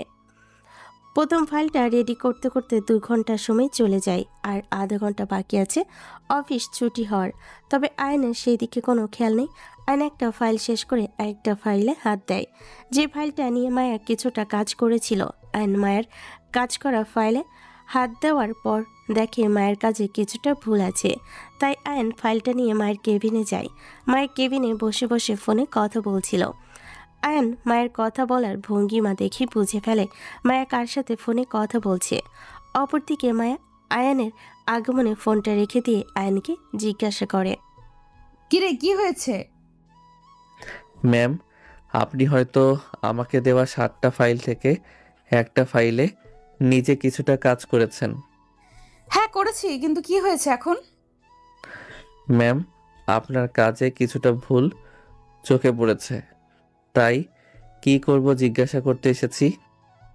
কি করবি আবার? সেসব ঠিক করবি? আর এই ছোটখাটো বিষয় নিয়ে আমার কাছে আসার কি আছে? আসলে ম্যাডাম, আমি চাইলে নিজের মতন করে ভুলগুলো সংশোধন করতে পারতাম, কিন্তু তাও আপনাকে জিজ্ঞেস করাটা আমার অনেক জরুরি ছিল। না হয়তো নিজের মতন কাবিলতি করতে গেলে দেখা যাবে পরবর্তীতে আপনার থেকে আমাকে আবার কথা শুনতে হবে, তাই জিজ্ঞেস করতে এসেছি। হয়েছে, যা এবার কেবিন থেকে ভাগ, আর আমাকে ডিস্টার্ব করবি না। আয়নার কোনো কথা না বলে কেবিন থেকে বেরিয়ে আসে। কিছু সময় পর অফিস ছুটি হয়, আয়নও বাসে চলে আসে। বাসে এসে খাওয়া দাওয়া করে কাজ করতে থাকে। সারা রাত কাজ করতে করতে কেটে যায়। পুরো রাত এক ফোঁটাও ঘুমানি আয়ান।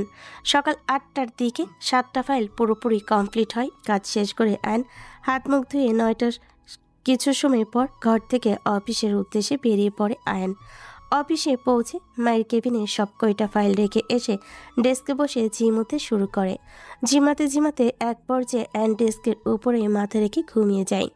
কিছুক্ষণ পর কেউ একজন জগ ভরে পানি এনে আয়নের মুখের উপর ছুঁড়ে মারে। আয়ন লাফিয়ে ওঠে ঘুম থেকে।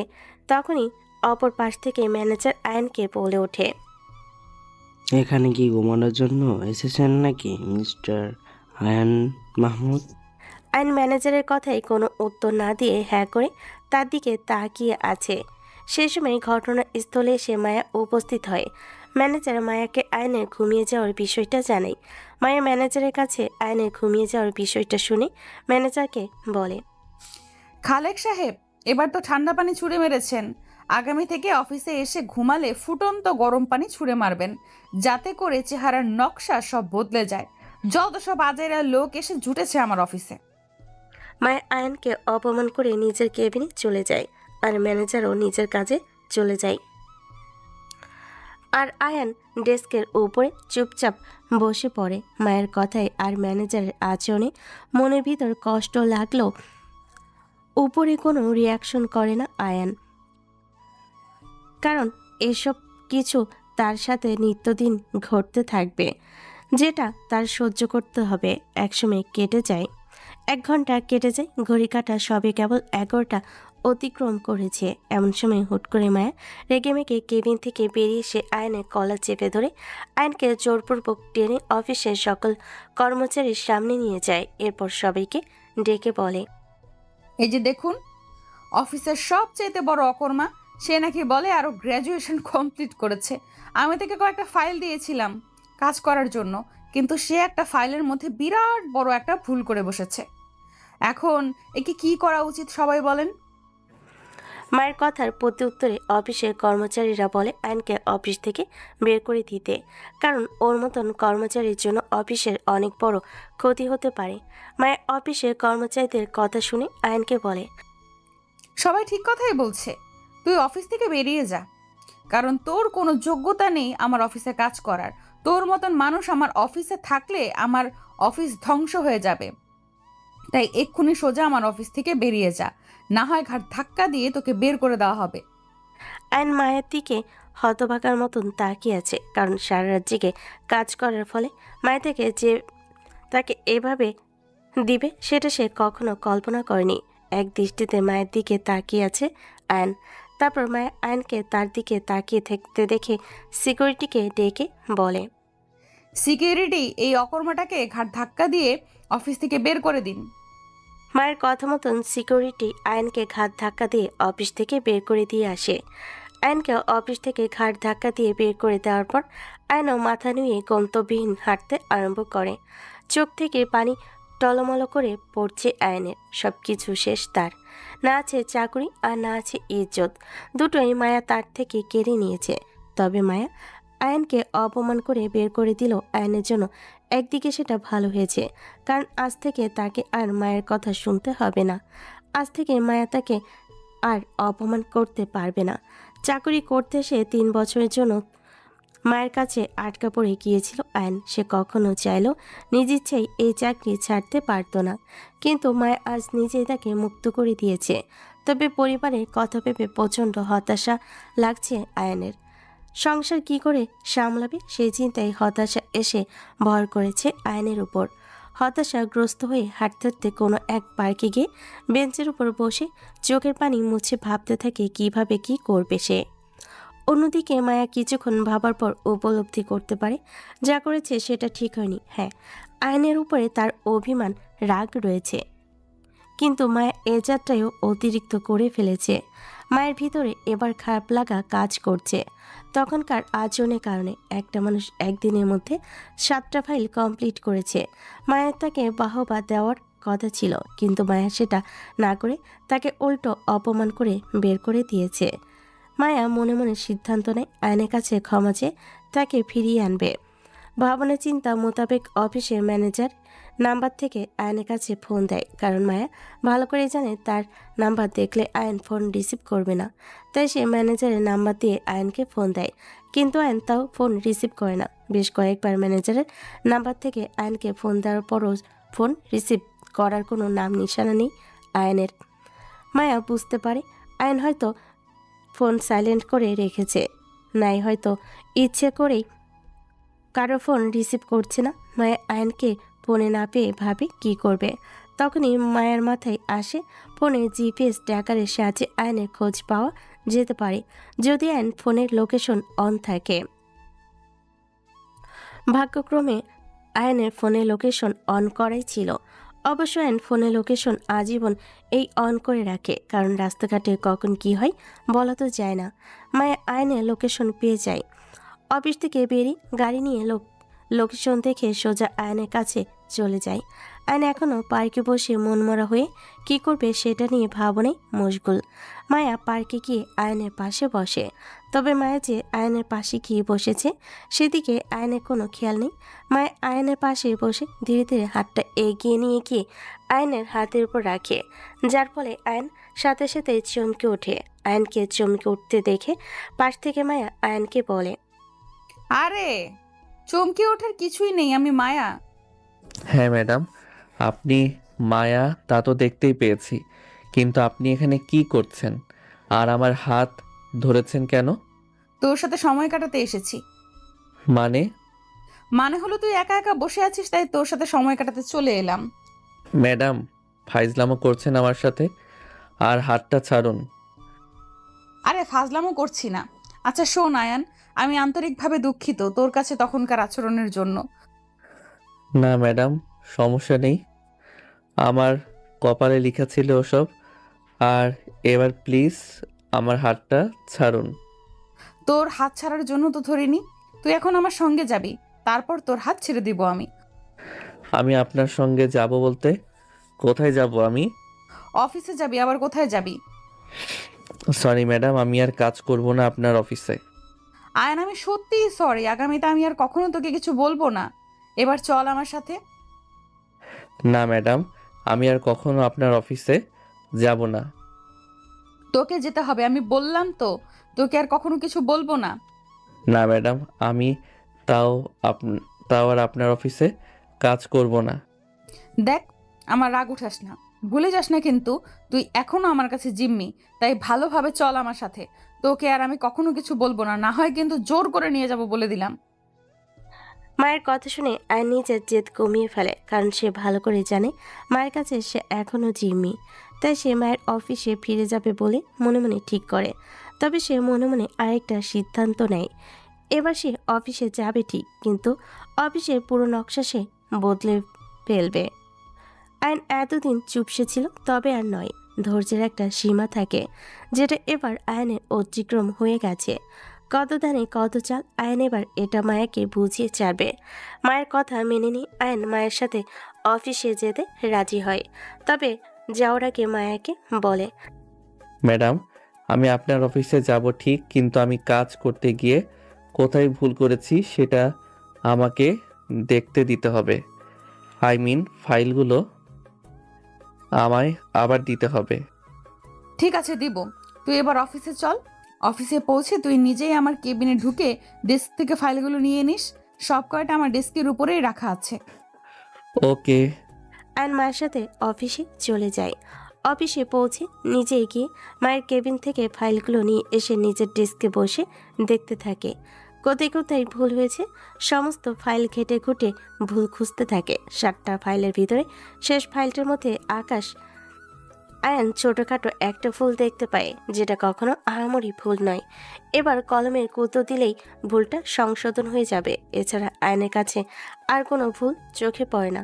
আয়ন আশ্চর্য হয়, ছোট একটা ভুলের কারণে মায়া তার সাথে এমনটা করলো। ফাইলগুলো হাতে উঠিয়ে নিয়ে মায়ের কেবিনে চলে যায়। এরপর ফাইলগুলো মায়ের ডেস্কের উপর রেখে বলে, ম্যাডাম, একটা সামান্য ভুলের কারণে আপনি আমার সাথে এত কিছু করলেন। আমার ভুলটা একদম অতি সামান্য ছিল, যেটা চাইলে মিনিটের মধ্যেই ঠিক করা যেত, কিন্তু আপনি তা না করে আমাকে সকলের সামনে টেনে নিয়ে গিয়ে অপমান করে অফিস থেকেই তাড়িয়ে দিলেন। হ্যাঁ, আসলে তোর উপরে আমার অনেক রাগ উঠেছিল গতকালকের কারণে। আমার ইচ্ছে ছিল তোর উপর প্রতিশোধ নেওয়ার, তাই তোকে সকলের সামনে নিয়ে গিয়ে অপমান করেছি। তবে বিশ্বাস কর, তোকে অফিস থেকে বের করে দেওয়ার ইরাদা আমার মধ্যে ছিল না। অফিসের সকল কর্মচারী তোকে বের করে দিতে বলায় আমি কোনো কিছু না ভেবেই তাদের কথা মতন তোকে বের করে দিয়েছি। আয়ন মায়ের কথা শুনে আবারও আশ্চর্য হয়। একটা মানুষ প্রতিশোধ নেওয়ার জন্য কতটা নিচে নামতে পারে, সেটা মায়াকে না দেখলে আকাশ কখনই বুঝতে পারতো না। একদিনে 7টা ফাইল কমপ্লিট করা 2-4টে কথা নয়, পুরো রাত নির্ঘুম থেকে ফাইলগুলো কমপ্লিট করেছে আয়ান। মায়ের কাছে প্রশংসার পাত্র হওয়ার কথা ছিল আয়ানের, সেখানে ক্ষুদ্র একটা ভুলের কারণে পুরো অফিসের সামনে লজ্জিত হতে হলো। সেই সঙ্গে ঘাড় ধাক্কা দিয়ে তাকে অফিস থেকে বের করে দেওয়া হয়েছে। অবাক দৃষ্টিতে মায়ের দিকে তাকিয়ে থাকে আয়ান। বলার মতো কিছুই খুঁজে পাচ্ছে না সে। অপরদিকে মায়া আয়ানকে তার দিকে তাকিয়ে থাকতে দেখে বলে, আমি ক্ষমা প্রার্থী তোর কাছে, তুই আমাকে ক্ষমা করে দে। আগামীতে আর কখনো তোর সাথে এইরূপ আচরণ করব না। আয়ান কিছু বলে না, মুচকি হাসি দিয়ে মায়ের কেবিন থেকে কোনো কথাবার্তা ছাড়াই বেরিয়ে পড়ে। কারণ সম্মান নষ্ট করার জন্য মানুষকে একাধিকবার তুচ্ছ তাচ্ছিল্য করতে হয় না, একবার করলেই যথেষ্ট। আর মায়া সেটা তার সাথে করে ফেলেছে। আগামীতে করুক আর না করুক তাতে আর তেমন কিছু যায় আসে না। দাগ যা লাগার প্রথমবারই লেগে গিয়েছে। তাই আয়ান মায়ের কথায় কোনো গ্রাহ্য না করে কেবিন থেকে বেরিয়ে চলে যায়। আয়ানের আচরণে এবার মায়া আশ্চর্য হয়। মায়া ভাবে তার কথার প্রতি উত্তরে কিছু না বলে আয়ন হুট করে চলে গেল। মায়ের ভিতরে আয়নের এই ব্যাপারটা কেমন যেন দাগ কাটে। তবে মায়াকে বোঝাবে সবেমাত্র শুরু, এখনো বহু দাগ কাটা বাকি। অন্যদিকে আয়ন ডেস্কে বসে বসে ভাবে মায়াকে কিভাবে কন্ট্রোল করা যায়। এমন সময় অফিসের ম্যানেজার আয়নের কাছে এসে বলে, এই আয়ান, তোমাকে না ম্যাডাম অফিস থেকে বের করে দিয়েছে, কিন্তু পরবর্তীতে কি মনে করে উনি তোমায় আবার অফিসে নিয়ে আসলো? হঠাৎ ম্যাডামের কি হয়েছে? উনি তোমাকে বের করে দেওয়ার পর আমার নম্বর থেকে বেশ কয়েকবার তোমাকে ফোন দিয়েছে, কাহিনীটা কি? ভাবনার অবসান ঘটিয়ে আয়ন ম্যানেজারকে বলে, কাহিনী হচ্ছে অফিসে নাকি গরু ছাগল দিয়ে ভরপুর, তাই ম্যাডাম আবার আমাকে নিয়ে এসেছে, কারণ গরু ছাগল দিয়ে কখনোই অফিসের কাজকর্ম হবে না। কাজকর্মের জন্য কিছু মানুষ দরকার, যেটা ম্যাডাম বুঝতে পারার পর আমাকে আবার ফিরিয়ে নিয়ে এসেছে। মানে কি?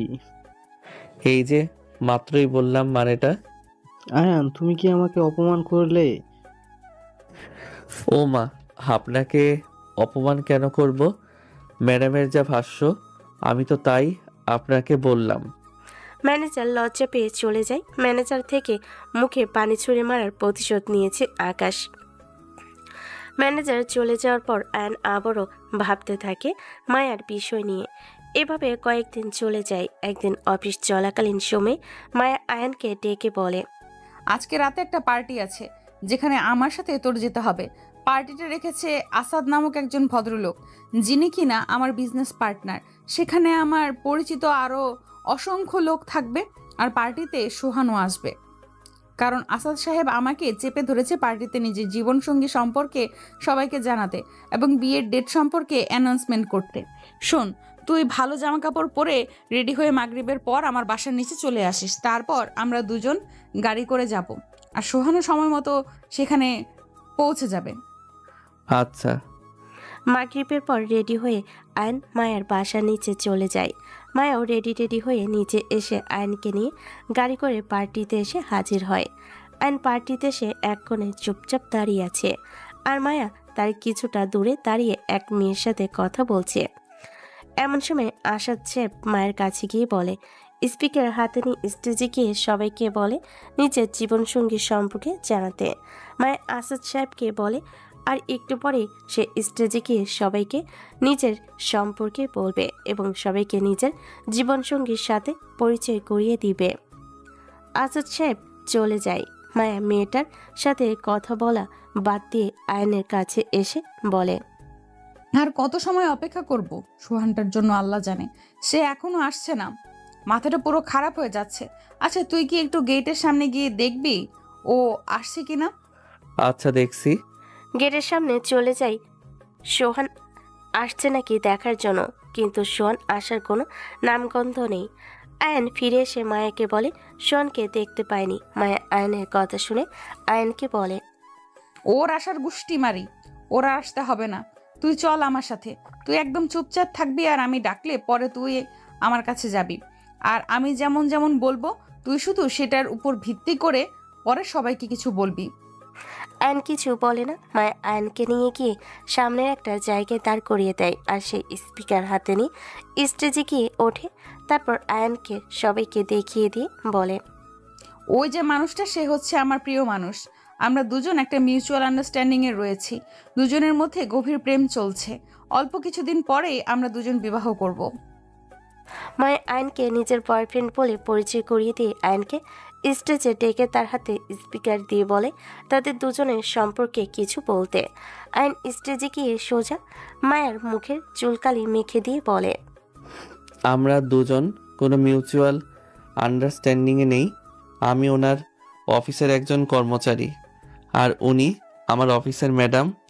ওনার বয়ফ্রেন্ড হচ্ছে সোহান নামক একজন ভদ্রলোক, যিনি এই পার্টিতে আসার কথা ছিল, কিন্তু কোনো কারণে উনি আসতে না পারায় ম্যাডাম আমাকে ওনার বয়ফ্রেন্ড বলে পরিচয় করিয়ে দিয়েছে। কিন্তু আমি চাই না আপনারা কেউ বিভ্রান্ত হন, তাই ওনাকে আরও কিছুটা সময় দিন। কিছু সময়ের মধ্যে হয়তো ওনার আসল প্রেমিক সোহান চলে আসবে। আয়ন সবার সামনে সত্যিটা বলে স্টেজ থেকে নেমে পার্টি থেকে বেরিয়ে চলে যায়। এদিকে আয়নের কর্মকাণ্ডে লজ্জায় মায়া স্টেজে দাঁড়িয়ে কান্না করে দিয়েছে। সবাই মায়ের দিকে বাঁকা চোখে তাকিয়ে আছে। কিছুক্ষণ পর মায়াও লজ্জায় স্টেজ থেকে নেমে কান্না করতে করতে পার্টি থেকে বেরিয়ে চলে যায়। পার্টি থেকে বেরিয়ে গিয়ে গাড়িতে উঠে বসে। গাড়িতে আগ থেকে আয়ান বসা ছিল। আয়নও পার্টি থেকে বেরিয়ে এসে গাড়ির মধ্যে উঠে বসেছে। মায়া গাড়িতে উঠে আয়নকে দেখতে পেয়ে রাগে আয়নের শার্টের কলার টেনে ধরে চোখের পানি ফেলতে ফেলতে চেঁচিয়ে বলে, কেন তুই আমার সাথে এমনটা করলি? কারণ আপনি মিথ্যা বলেছেন সবাইকে। আমি আপনার কোনো বয়ফ্রেন্ড না, আপনার বয়ফ্রেন্ড হচ্ছে সোহান। কিন্তু আপনি আমাকে সবার সামনে বয়ফ্রেন্ড বলে মিথ্যা পরিচয় করিয়ে দিয়েছেন, তাই আমি সবার সামনে ওই রকমটা বলেছি। আসলে তুই একটা নিচু মনের মানুষ। ওই রকমটা করার আগে তুই 10 বার ভাবা উচিত ছিল। আর কি বললি আমি মিথ্যা বলেছি? শোন, আমি কোনো মিথ্যা বলিনি। আর সোহান আমার কোনো বয়ফ্রেন্ড না, সে শুধু আমার ফ্রেন্ড।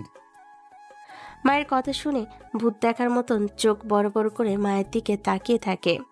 মায়ের মুখে আয়ন এই কথাটা শোনার জন্য কখনোই প্রস্তুত ছিল না। আয়ন পুরো নিশ্চুপ হয়ে যায়। মনে হচ্ছে যেন আয়ন কোনো টাইম জোনে আটকে গেছে, যেখানে সব কিছু এক জায়গায় বিদ্যমান হয়ে আছে। না কোনো কিছু সামনে এগোচ্ছে না পিছনে যাচ্ছে। আয়ন বড় রকমের সফট খায়। কিছু সময় বিস্মিত অবস্থায় কেটে যায় আয়নের। কিছুক্ষণ পর আয়ন স্বাভাবিক হয়, আর একে একে আয়নের ভিতরে প্রশ্ন জাগ্রত শুরু করে। তবে সে এখনও সাইলেন্ট। অপরদিকে মায়া আয়নকে চুপ করে থাকতে দেখে সজোরে নাড়িয়ে বলে, কিরে কথা বলছিস না কেন এখন? স্টেজে তো আমার মান সম্মান ধুলোয় মিশিয়ে দিয়েছিস, কিন্তু এখন চুপ করে আছিস কেন? সোহানের কথা শুনে কি আশ্চর্য হয়েছিস নাকি? জি, আশ্চর্য তো হয়েছি, তবে আমি জানি আপনি একটু আগে যেই কথাটা বলেছেন সেটা পুরোটাই মিথ্যা। সোহান আপনার কোনো ফ্রেন্ড নয়, সে আপনার বয়ফ্রেন্ড। আপনি অযথা আমাকে গোমরা করার চেষ্টা করিয়েন না। আয়ান, আমার মাথা কিন্তু প্রচন্ড খারাপ হচ্ছে। এবার তোকে কিন্তু গলা টিপে মেরে ফেলবো বলে দিলাম। এই অসভ্য আমার কথাগুলো তোর কাছে কি কি কারণে মিথ্যা বলে মনে হচ্ছে? কারণ সেই শুরু থেকেই দেখে আসছি আপনাদের কাণ্ড কারখানা, এবং আপনি নিজেও বলেছেন সোহান আপনার বয়ফ্রেন্ড হয়। আজ এসে বলছেন সে আপনার ফ্রেন্ড। ম্যাডাম, আপনি এক মুখে কয় ধরনের কথা বলেন?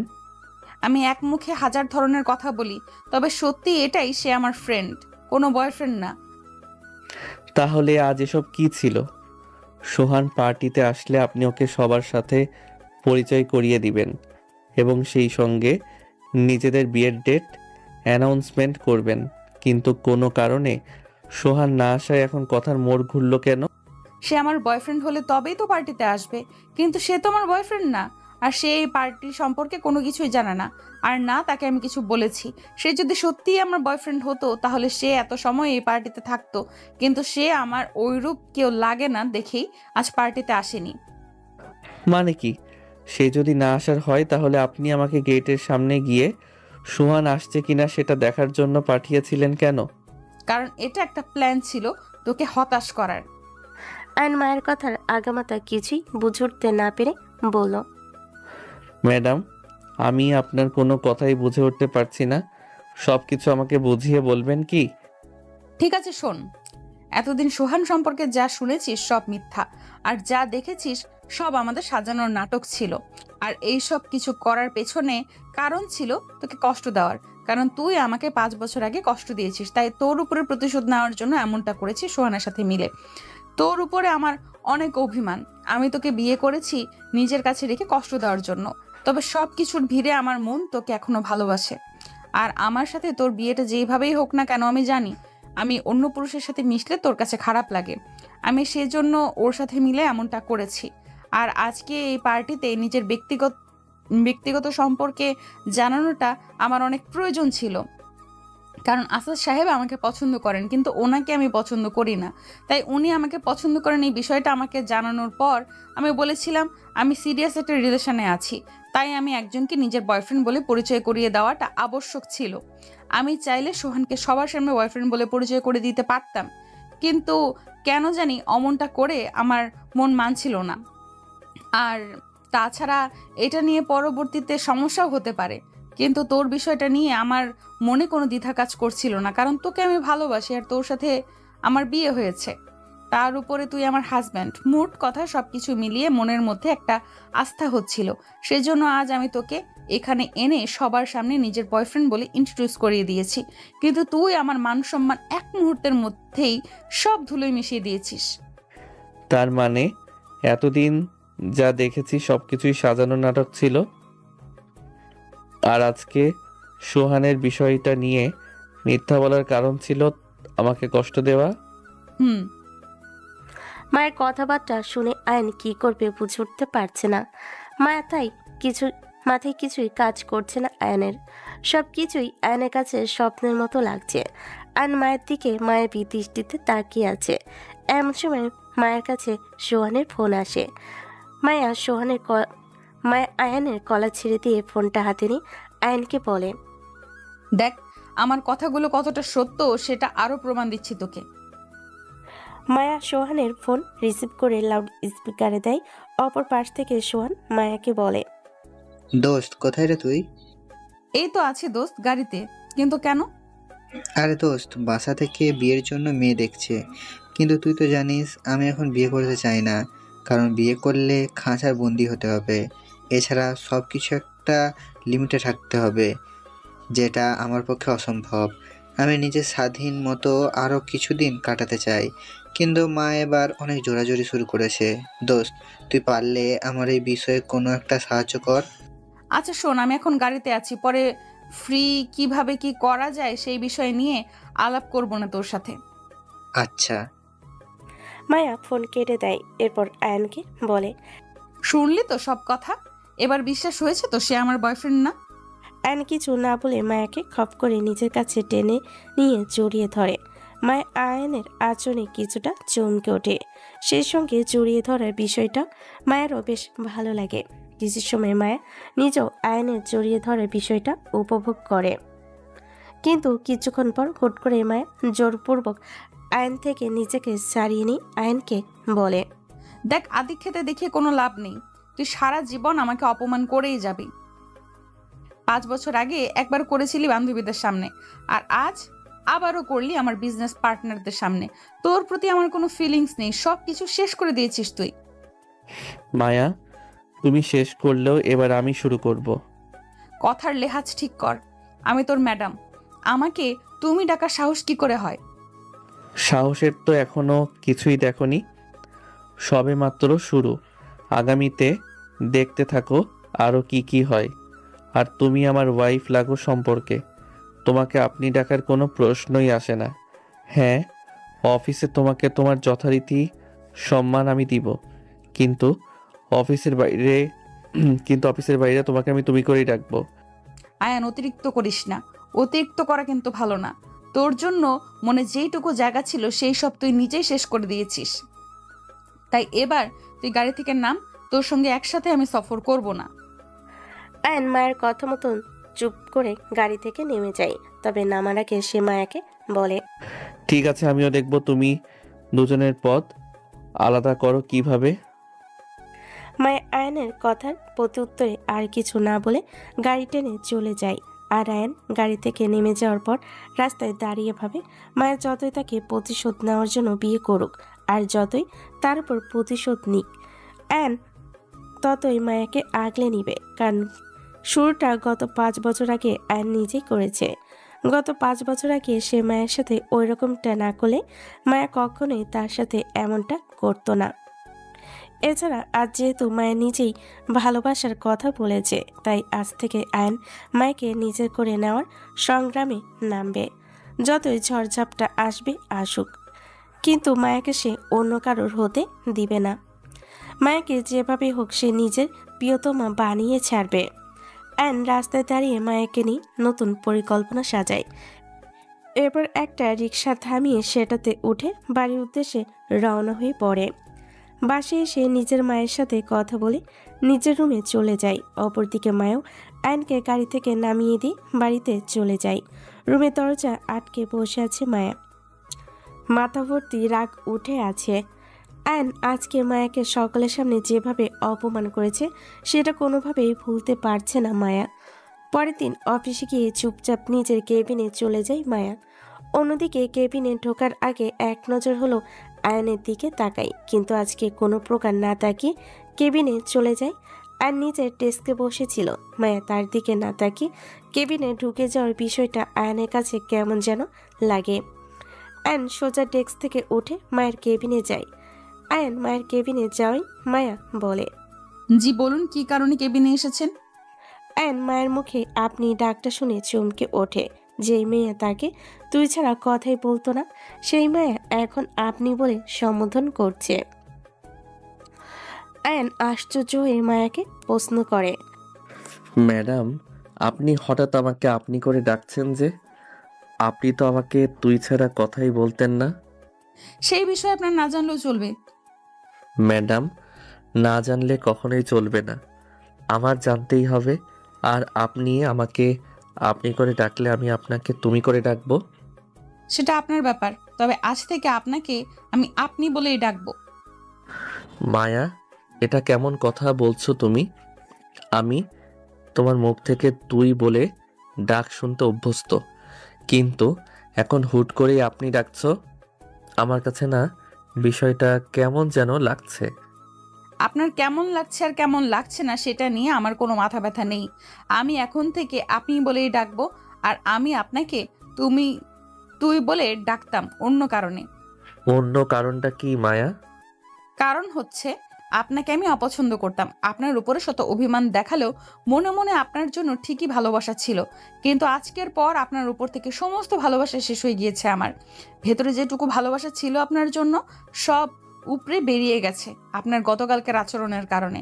তাই আজ থেকে আপনাকে আমি আপনি বলেই ডাকবো। এবার বলুন, কি কারণে এসেছেন কেবিনে? মায়া, আসলে গতকালকের জন্য আমি সরি। আরে আয়ান সাহেব, আপনি সরি বলছেন কেন? দোষটা তো আমি করেছি।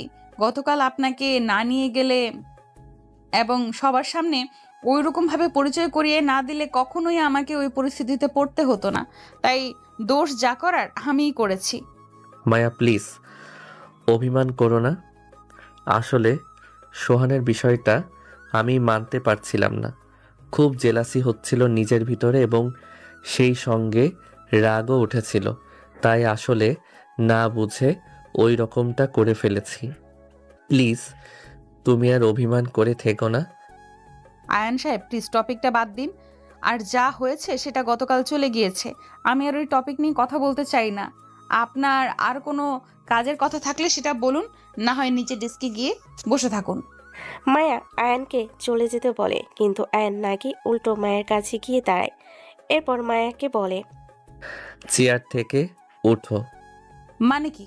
চেয়ার থেকে উঠে দাঁড়াও। আজব, চেয়ার থেকে উঠে দাঁড়াবো কোন কারণে? কারণ আমি তোমাকে দাঁড়াতে বলেছি, তাই তুমি উঠে দাঁড়াবে। মায়া আয়ানের কথা মতন চেয়ার থেকে উঠে দাঁড়ায়। এরপর আয়ানকে প্রশ্ন করে, দাঁড়িয়েছি। এবার বলুন কি কারণে আপনি আমাকে দাঁড়াতে বলেছেন? আয়ান মায়ার প্রশ্নের উত্তর না দিয়ে চেয়ারটা হাত দিয়ে ধাক্কা দিয়ে কিছুটা দূরে সরায়। তারপরেই হুট করে মায়াকে বুকে টেনে নিয়ে শক্ত করে জড়িয়ে ধরে বলে, মায়া আমি সত্যিই সরি। আমি কখনোই চাইনি তোমাকে কষ্ট দিতে, কিন্তু যা হয়েছে তার জন্য আমি সত্যি অনুতপ্ত এবং ক্ষমাও চাচ্ছি তোমার থেকে। তুমি আমাকে ক্ষমা করে দাও। আর এই যে নাও, তোমাকে শক্ত করে জড়িয়ে ধরলাম। আগামীতে আর কখনো তোমাকে আমি কষ্ট দিব না। সব সময় এভাবে আগলে রাখবো। প্লিজ তুমি আমার উপরে আর অভিমান করে থেকো না। মায়া ক্ষণিকের জন্য থমকে যায় আয়নের আচরণে। সেই সঙ্গে মায়ের ভিতরে কেমন যেন এক ধরনের শিহরণ হচ্ছে। শ্বাস প্রশ্বাস ঘন হয়ে গিয়েছে। এক প্রকার আটকে গেছে আয়নের মায়া জালে। তবে কিছু সময় পর নিজের মনকে সামলে নিয়ে আয়ানকে বলে, ছাড়ুন আমায়। আপনার ভালোবাসার দরকার নেই আমার। আপনার কাছ থেকে এই জীবনে অপমান ছাড়া আর কিছুই পাইনি। আমার আর আপনাকে চাই না। ছাড়ুন আমায়। মায়া তোমাকে ছাড়ার উদ্দেশ্যে ধরিনি, আজীবন আগলে রাখার জন্য ধরেছি তোমাকে। আমিও তোমাকে ভালোবাসি। আগামীতে আর কখনো তোমার মান সম্মানে আঘাত লাগে এমন কোনো কাজ আমি করব না। আগামীতে না হয় করবেন না, কিন্তু গতকাল যেটা করেছেন সেটার কি হবে? আসাদ সাহেবের কোম্পানি আর আমার কোম্পানি মিলে একটা প্রজেক্ট নিয়ে কাজ করছি, যার দরুন ওনার সাথে আমার আরো বহুবার দেখা হবে। কিন্তু আমি আগামীতে আসাদ সাহেবের সামনে কোন মুখ নিয়ে দাঁড়াবো বলতে পারেন? না, আমার জানা নেই আমার কি করা উচিত। তবে বিশ্বাস করো, আমার তোমাকেই লাগবে আর আমার তোমাকেই চাই। কিন্তু আমি আপনাকে চাই না মানে চাই না। কাউকে প্রয়োজন নেই আমার। এবার ছাড়ুন আমায়। মায়া আয়ানকে ছেড়ে দিতে বলে, কিন্তু কে শুনে কার কথা। আয়ান মায়াকে এখনো নিজের কাছে জিম্মি করে জড়িয়ে ধরে রেখেছে।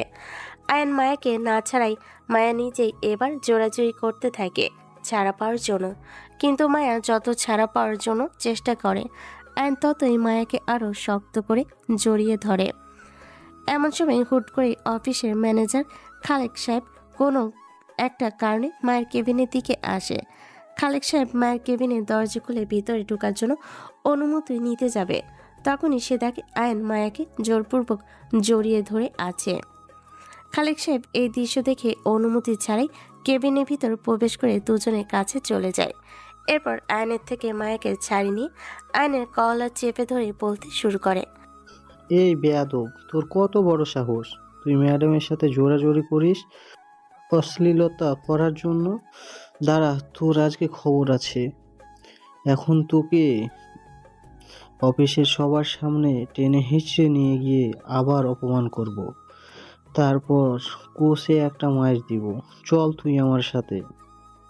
ম্যানেজার আয়নের কলার টেনে নিয়ে যাওয়ার জন্য এক কদম পা ফেলতেই মায়া সজোরে চেঁচি বলে ওঠে, খালেক সাহেব, এই মুহূর্তে ওর কলার থেকে হাত নামান, না হয় আপনার হাতের কবজি থেকে কেটে দু টুকরো করে ফেলবো। আপনি কোন সাহসে ওর গায়ে হাত দিয়েছেন? এত বড় আস্পর্ধা কে দিয়েছে আপনার? ম্যানেজার খালেক সাহেব মায়াকে বাঁচাতে আসলো, কিন্তু মায়া তাকে উল্টো জারি দিতে শুরু করেছে। খালেক সাহেবের মতন আয়নাও থতমত খেয়ে যায় মায়ের কথাবার্তা শুনে, কারণ সে মায়াকে জোরপূর্বক জড়িয়ে ধরে রেখেছিল। মায়া তাকে এখন বাটাম দেওয়ার কথা, কিন্তু তা না করে উল্টো অফিসার ম্যানেজার খালেক সাহেবকেই বকছে।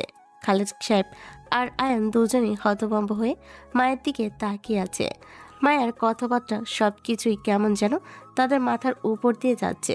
বিশেষ করে খালেক সাহেবের বাঁচানোর কারণে তিনি উল্টো যে প্রশ্নের মুখে পড়ে যাবেন, সেটা খালেক সাহেব কখনোই ভাবতে পারেনি। মায়ের প্রশ্নের প্রত্যুত্তরে কি জবাব দিবেন খালেক সাহেব সেটাও বুঝে উঠতে পারছে না। দ্বিধাদ্বন্দ্বে পড়ে গিয়েছে খালেক সাহেব। সেই সঙ্গে মুখ থেকে কোনো কথা বের হচ্ছে না। মনে হচ্ছে যেন কেউ খালেক সাহেবের মুখে তালা লাগিয়ে দিয়েছে। বোবার মতো অদ্ভুত দৃষ্টিতে মায়ের দিকে তাকিয়ে আছে খালেক সাহেব। অপরদিকে খালেক সাহেবের কাছে কোনো উত্তর না পেয়ে মায়া খালেক সাহেবকে আরও রাগান্বিত কণ্ঠে বলেন, কি হলো?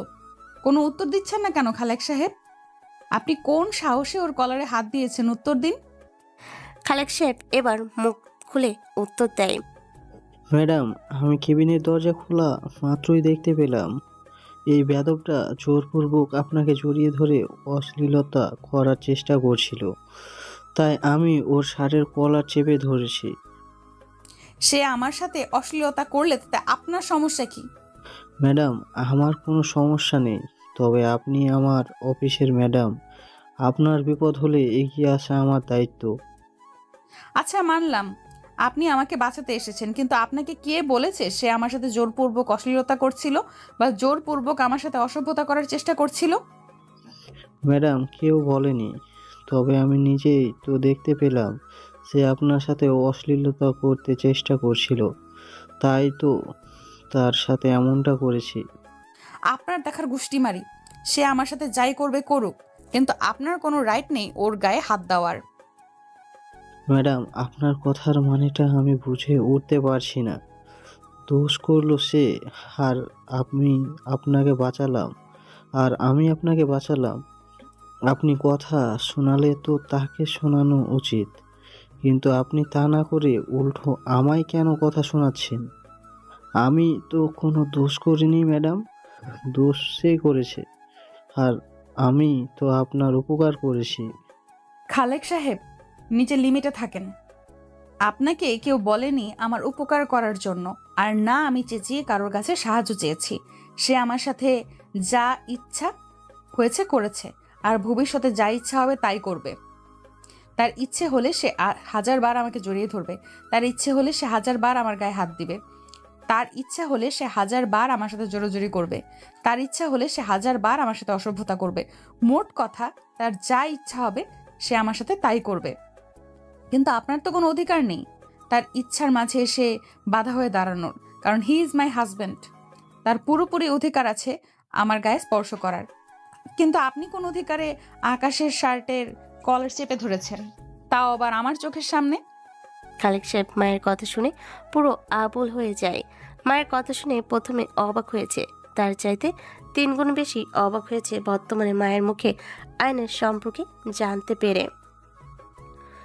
অফিসের একজন সাধারণ অ্যাসিস্ট্যান্ট বা নিম্নমানের কর্মচারী যে অফিসে ম্যাডামের স্বামী হতে পারে, সেই বিষয়ে খালেক সাহেবের আগে কোনো ধারণাই ছিল না। খালেক সাহেব পুরোদমে অবাক। শ্বাস প্রশ্বাস উল্টাপাল্টাভাবে চলতে শুরু করেছে খালেক সাহেবের। বীর বাহাদুর শাস্তি গিয়ে যে নিজের পায়ে কুড়াল মেরেছে, সেটা খালেক সাহেবের এখন বুঝে এসেছে। চাকুরি বাঁচাতে করুণ সুরে মায়াকে বলে, ম্যাডাম, আমার ভুল হয়ে গেছে, আমাকে ক্ষমা করে দিন। বিশ্বাস করুন, আমি জানতাম না আয়ান সাহেব আপনার হাজবেন্ড। ম্যাডাম, আমার মস্ত বড় ভুল হয়ে গেছে। প্লিজ ম্যাডাম, এবারের মতন আমায় ক্ষমা করে দিন। ক্ষমা আমার কাছে নয়, চাওয়ার হলে আকাশের কাছে যান। আয়ান সাহেব, আমার ভুল হয়ে গেছে। আমি সত্যি জানতাম না আপনি ম্যাডামের হাজবেন্ড। আমি ভেবেছি আপনি ম্যাডামের সাথে 2 নম্বরে কিছু করার চেষ্টা করছেন, তাই না বুঝে আপনার শার্টের কলার ধরে ফেলেছি। আয়ান সাহেব, আমায় এবারের মতন ক্ষমা করে দিন। আয়নের মুখে কোনো কথাবার্তা নেই। খালেক সাহেবের কথার কোনো উত্তর না দিয়ে ড্যাপ ড্যাপ করে মায়ের দিকে তাকিয়ে আছে সে। খালেক সাহেব আয়ানকে গলা চেপে ধরে অপমান করায় মায়া যে রিয়াকশন করেছে তা দেখে আয়ান হুঁশজ্ঞান হারিয়ে বসেছে। মায়া আয়ানের বিষয়টা বুঝতে পেরে খালেক সাহেবকে চলে যেতে বলে। খালেক সাহেব এবার আর 1 সেকেন্ডও দেরি করে না, মায়ের কথা মতন কেবিন থেকে বেরিয়ে যায়। খালেক সাহেব কেবিন থেকে বেরিয়ে যাওয়ার পর মায়া আয়ানকে বলে, আপনার আবার কি হলো? আপনি আমার দিকে এমন ড্যাব ড্যাব করে তাকিয়েছেন কেন? মায়ের কথাই আয়ানের হুঁশ ফিরে আসে। এত সময় আয়ান স্বাভাবিক অবস্থায় ছিল না। মায়ের প্রশ্নে আয়ান স্বাভাবিক হয়। নরম গলায় উল্টো মায়াকে প্রশ্ন করে, তুমি তো আমার উপরে প্রচণ্ড রেগেছিলা, একটু আগেই বললা আমাকে তোমার চাই না, আমাকে তোমার আর দরকার নাই, কিন্তু তুমি হুট করেই স্বামী ভক্ত হয়ে গেলা কি করে? যেই না খালেক সাহেব আমার কলার চেপে ধরেছে তখনই তুমি রেগে মেগে ফায়ার হয়ে গেলা। কাহিনী কি মায়া? কাহিনী কিছুই না, আর না আমি স্বামী ভক্ত। তাহলে একটু আগে আমার কারণে খালেক সাহেবের সাথে রেগে যাওয়া এবং খালেক সাহেবকে আমাদের বিষয়ে যেসব বললা সেসব ঠিক ছিল? আয়ান সাহেব, আপনাকে একটা কথা বলি, আমার বলা কথাগুলো সত্যি, আর আমি সেজন্যই কথাগুলো বলেছি। তবে রেগে যাওয়ার পেছনে অন্য একটা কারণ আছে। কি কারণ মায়া? কারণ হচ্ছে আমাদের মাঝে যে সমস্যাটা হয়েছে সেটা আমাদের দুজনের ব্যক্তিগত, কিন্তু তাই বলে যে আমি আপনার মতন মানুষকে সবার সামনে অপমান করব, তা সকলের সামনে অপমানিত হতে দিব, এটা তো হতে পারে না। ব্যক্তিগত সমস্যা, সেটা ব্যক্তিগতই। আমার এসব আর ভালো লাগছে না। আপনি প্লিজ নিজের কাজে গিয়ে মন দিন, তাতেই আমার কিছুটা স্বস্তি ফিল হবে। অতিরিক্ত কিছুর কোনো প্রয়োজন নেই। প্লিজ এবার আপনি যান। আয়ান মায়ের কথা শুনে চুপচাপ কেবিন থেকে বেরিয়ে নিজের ডেস্কে চলে যায়। মনটা তারও ভীষণ খারাপ। চেহারা মলিন করে চেয়ারের উপর বসে শান্ত মাথায় ভাবতে থাকে কিভাবে সব কিছু আবার আগের মতো করা যায়। ভাবতে ভাবতে অনেকক্ষণ পর আয়নের মাথায় একটা বুদ্ধি আসে। আয়ন ঠিক করে বুদ্ধিটা সে কাজে খাটাবে, তবে সেটা এখন নয়, সঠিক সময়ে। দেখতে দেখতে দুপুর হয়ে যায়। অফিসে লাঞ্চ ব্রেক দেয়। আয়ন নিজের ডেস্কে বসে আছে আর মায়াকে নিয়ে ভাবছি কখন মায়া তাকে ডাকবে। না হয় মায়া খাওয়ার জন্য কেবিন থেকে বের হবে আর সে মায়াকে এক নজর দেখবে, কিন্তু লাঞ্চের সময় পেরিয়ে যাচ্ছে, মায়া আয়নকে ডাকে না এবং সে নিজেও কেবিন থেকে বের হয় না। আয়ন বুঝতে পারে মায়ের হয়তো মন ভীষণ খারাপ। আয়ন ডেস্ক থেকে উঠে সোজা ক্যান্টিনে চলে যায়। এরপর ক্যান্টিন থেকে নিজের টাকায় মায়ের জন্য 1 প্যাকেট খাবার কিনে কেবিনে যায়। কেবিনে গিয়ে দেখে মায়া ডেস্কের উপর মাথা দিয়ে ঘুমিয়ে আছে। আয়ন কেবিনে ঢুকে মায়াকে ঘুমিয়ে থাকতে দেখে খাবারের প্যাকেটটা ডেস্কের একপাশে রেখে মায়ের মাথায় আলতো করে হাত দিয়ে ডেকে বলে, মায়া লাঞ্চের সময় পেরিয়ে যাচ্ছে, আমি তোমার জন্য খাবার এনেছি, তুমি উঠে ফ্রেশ হয়ে খাবারগুলো খেয়ে নাও। মায়া ঘুম থেকে উঠে চোখ কসলাতে কসলাতে আয়নকে বলে, আমি কি আপনাকে বলেছি আমার জন্য খাবার আনতে? না বলনি। তাহলে কেন এনেছেন? এমনিতেই। দেখুন, আমি বাচ্চা নই, আমাকে এক্সট্রা কেয়ার দেখাতে আসবেন না। অনুগ্রহ করে খাবারগুলো নিয়ে নিজেই গিলে খান। মায়ের কথাই আয়নের মন চরম খারাপ হয়, তবে আয়ন সেটা প্রকাশ করে না। মায়ের কথায় চুপ করে খাবারের প্যাকেটটা ডেস্ক থেকে উঠিয়ে নিয়ে চলে আসতে যাবে, এমন সময় পিছন থেকে মায়া আয়নকে ডেকে বলে, আচ্ছা শোনেন, খাবারগুলো যেহেতু কষ্ট করে এনেছেন, তাহলে আর দ্বিতীয়বার কষ্ট করে নিয়ে যেতে হবে না। ডেস্কের উপরেই আবার রেখে যান, আমি খেয়ে নিব নে। আর এই যে নিন খাবারের টাকা। মায়া ব্যাগ থেকে 500 টাকার একটা নোট বের করে ডেস্কের উপর রাখে। আয়ান মায়ের কথা অনুযায়ী ডেস্কের উপরে খাবারটা রাখে, তবে যখন টাকা নেওয়ার পালা আসে তখন সে বলে, টাকাটা না নিলে হয় না? আয়ান সাহেব, ফ্রিতে খাওয়ার স্বভাব আমার খুব কম। তার উপর আপনার পকেটে টাকা অপচয় করে খাওয়ার কোনো ইচ্ছেই আমার নেই। টাকাটা নিন। আর আপনি দুপুরের খাবার খেয়েছেন? আয়ান মায়াকে খেয়েছে বলে মিথ্যা জবাব দেয়। সত্যিকার অর্থে সে কিছুই খায়নি। মায়ের দেওয়া টাকাটা নিয়ে সে চলে আসে। দেখতে দেখতে বিকাল হয়। অফিস ছুটি হয়ে গিয়েছে। সবাই অফিস শেষ করে যার যার মতন বাড়ি চলে যাচ্ছে। আয়নও অফিস ছুটি হয় চলে যায়। পরের দিন যথারীতি আয়ন অফিসে চলে আসে। অফিস শুরু হয়ে গেছে। মায়াও অফিসে চলে এসেছে। অফিস শুরু হওয়ার ঘন্টাখানিক পর মায়ের কাছে একটা ফোন আসে। ফোনটা রিসিভ করতেই অপর পাশের মানুষটা যা বলে তা শুনে মায়ের পুরোদমে চমকে ওঠে। মায়া বুঝে উঠতে পারছে না ফোনের অপর পাশের মানুষটাকে তার বিয়ের কথা কে বলেছে। এই বিয়ের বিষয়ে তো তেমন কেউ জানে না। সে এবং আয়ন আর তা ছাড়া বাইরে একমাত্র খালেক সাহেব জানে। মায়া আশ্চর্য হয়ে ফোনের অপর পাশের মানুষটাকে জিজ্ঞেস করে, আসাদ সাহেব, আপনাকে আমার বিয়ের কথা কে বলেছে? কে বলবে আর? আপনার হাজবেন্ড আয়ান সাহেব বলেছে। উনি গতকাল আমার কাছে এসেছিলেন।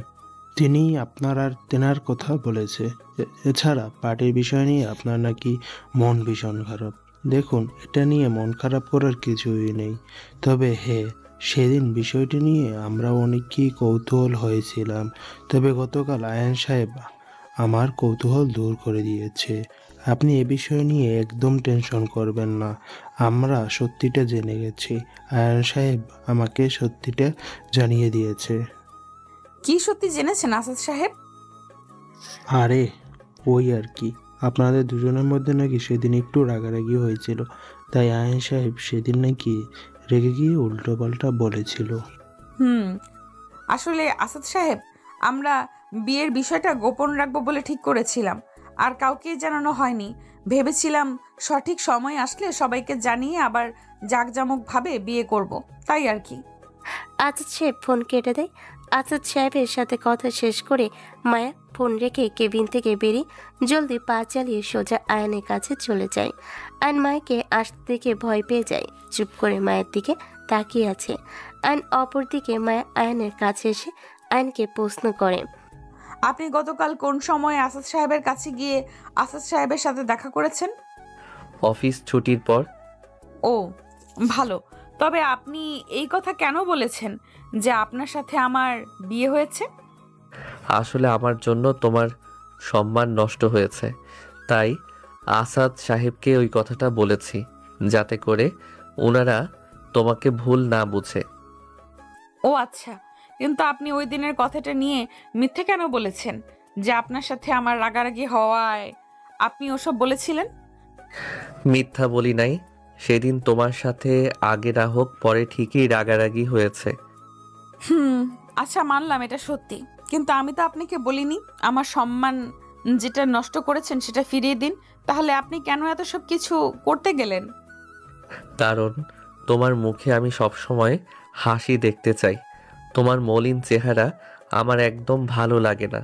আমি গত পরশুদিনের ঘটনার পর থেকে দেখছি তোমার মনের অবস্থা ভালো নেই, আর সেটা একমাত্র হয়েছে খালি আমার কারণে। তাই আমি এত সব কিছু করেছি। আয়ান সাহেব, আপনি আমার মন খারাপ হয় মতন কাজও করবেন। আপনার সেই কাজের কারণে আমার মন খারাপ হলে আবার আপনার নিজেরও মন খারাপ লাগে। বাহ, বেশ ইন্টারেস্টিং ব্যাপারটা। আয়ন চুপ করে থাকে। মায়ের কথা শুনে কেমন যেন লজ্জা কাজ করছে আয়নের ভিতরে। আয়ন লজ্জায় নজর সরিয়ে নেয় মায়ার দিক থেকে। সামনে দাঁড়িয়ে থাকা মায়া আয়নের ব্যাপারটা বুঝতে পেরে বলে, হয়েছে জনাব, আর লজ্জা পেতে হবে না। আমি আপনাকে লজ্জা দিতে কথাটা বলিনি, জাস্ট এমনিতেই বলেছি, তাই আর লজ্জা পেতে হবে না। এবার চলেন আমার সাথে, খুব গুরুত্বপূর্ণ একটা কাজ আছে।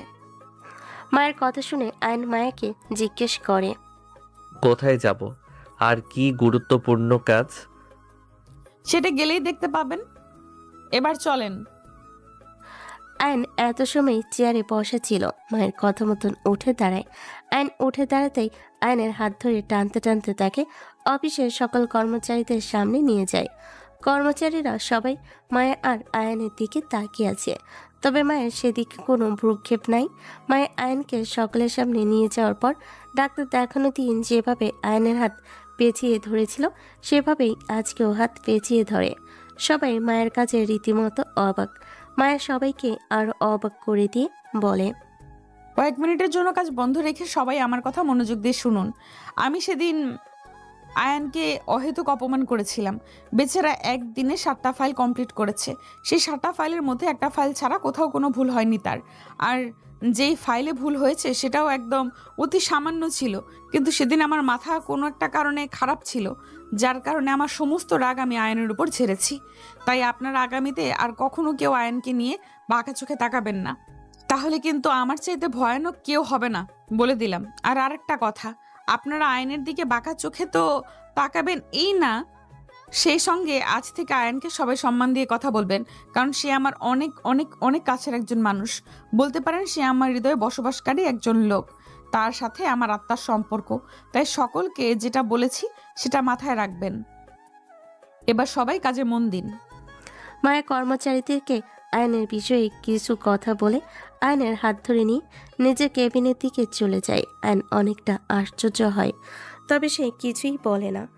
এদিকে কর্মচারীরা মায়ের চলে যাওয়ার পর একে অপরের সাথে কানাঘুষা শুরু করে দেয়। আয়ন মায়ার কি হয়? কেন মায়া আয়নকে এত প্রায়োরিটি দিল? কেন মায়া জোর গলায় সবাইকে বলল আয়নকে সম্মান দিতে? আর কেনই বা মায়া আয়নের হাত ওইভাবে ধরেছিল? এক একজনের সাথে এসব বিষয় নিয়ে আলোচনা করতে শুরু করে। কর্মচারীদের কানাঘোষাগুলো ম্যানেজার খালেক সাহেব শুনতে পায়। তখন খালেক সাহেব সবাইকে সতর্ক করে বলে, প্রতিটা নারীর জীবনে একজন খুব মূল্যবান মানুষ থাকে। ম্যাডামের জীবনের মূল্যবান মানুষটা হচ্ছে আয়ান সাহেব, তাই ম্যাডাম ওনাকে নিয়ে এত কিছু বলেছে। আপনারা এবার কানাঘুষা বন্ধ করে যে যার কাজে মন দিন, না হয় আপনাদের নামে গিয়ে ম্যাডামের কাছে নালিশ করে আসবো। খালেক সাহেবের কথা শুনে সবাই কানাঘুষা বন্ধ করে কাজে মন দেয়। অপরদিকে মায়া আয়নকে সঙ্গে নিয়ে নিজের কেবিনের ভিতর এসে থেকে দরজা আটকে দেয়। তারপর আয়নকে মায়ের চেয়ারের সামনে নিয়ে গিয়ে বলে, আমার চেয়ারটাতে বসো। আয়ন পুরো থতমত খেয়ে যায় মায়ের কথা শুনে, কারণ প্রথমত মায়া তাকে ভিতরে নিয়ে এসে দরজা বন্ধ করে দিয়েছে, তার উপরে এখন আবার তুমি করে বলছে। আয়ন মায়ের মতিগতি বুঝে উঠতে পারছে না, কি করতে চাইছে মায়া। বেকুবের মতো চেহারা করে মায়ের দিকে তাকিয়ে আছে আয়ান। পাশ থেকে মায়া আয়নকে তার দিকে বেকুবের মতো তাকিয়ে থাকতে দেখে নিজেই আয়নকে চেয়ারে বসিয়ে দেয়। তারপর আয়নকে প্রশ্ন করে, কি হলো, অবাক হচ্ছ যে? অবাক করছো তাই অবাক হচ্ছি। শুরুতে কর্মচারীদের সামনে নিয়ে গিয়ে আমার নামে গুণগান করলে, সাথে আরও সকলকে বললে আমাকে সম্মান দিতে। এরপর এখন সঙ্গে করে কেবিনে নিয়ে এসে দরজা বন্ধ করার পাশাপাশি তুমি করে বলছো। এত কিছু দেখে অবাক তো হবই। অবাক তো হবাই। আচ্ছা, আরেকটু অবাক করে তোমাকে। মানে? তুমি চোখ বন্ধ করো, তারপর মানেটা বুঝতে পারবে। আজব, তোমার মানে বোঝার জন্য চোখ কেন বন্ধ করব? আরে তোমাকে চোখ বন্ধ করতে বলেছি, তুমি করো। আমি বললে তারপর চোখ খুলবে। আয়নের কথা না বাড়িয়ে মায়ের কথা মেনে চোখ বন্ধ করে। আয়ন চোখ বন্ধ করতে মায়ের কোলে বসে আয়নের হাতে হাত রেখে 4 ঠোঁট এক করে দিল। আয়নের তো মেঘ না চাইতেই বৃষ্টি অবস্থা। আয়নও সায় দিতে থাকে। কিছু সময় পর ছেড়ে দিতেই দুজন হাঁপাতে থাকে। তখন আয়ন বলল, এটা কি হলো? যেটা হবার তাই হয়েছে, আর আমি আমার স্বামীর সাথে করতেছি, তাতে তোর কি? তাও ঠিক। এই বলে আয়ন মায়ের দিকে এগোতে থাকে। মায়া পিছুতে পিছুতে বলে, আয়ান এভাবে এগোচ্ছ কেন? কে শুনে কার কথা? আয়ন মায়ের দিকে এগোচ্ছে আর মায়া পিছুতে পিছুতে সোফার উপর গিয়ে পড়ে। আর নিচু হয়ে মার উপর ভর করে ঘাড়ে মুখ দিতে মায়া চোখ বন্ধ করে আয়নকে জড়িয়ে ধরে। আয়ন মায়ের গলা থেকে আস্তে আস্তে ঠোঁটে কিস করতে লাগলো। মায়াও সায় দেয়। ওদের অফিসে ছোটখাটো একটা বাসর হয়ে গেল। এই কিছুদিন পর বড় আয়োজন করে ওদের বিয়ে হলো। আল্লাহ হাফেজ।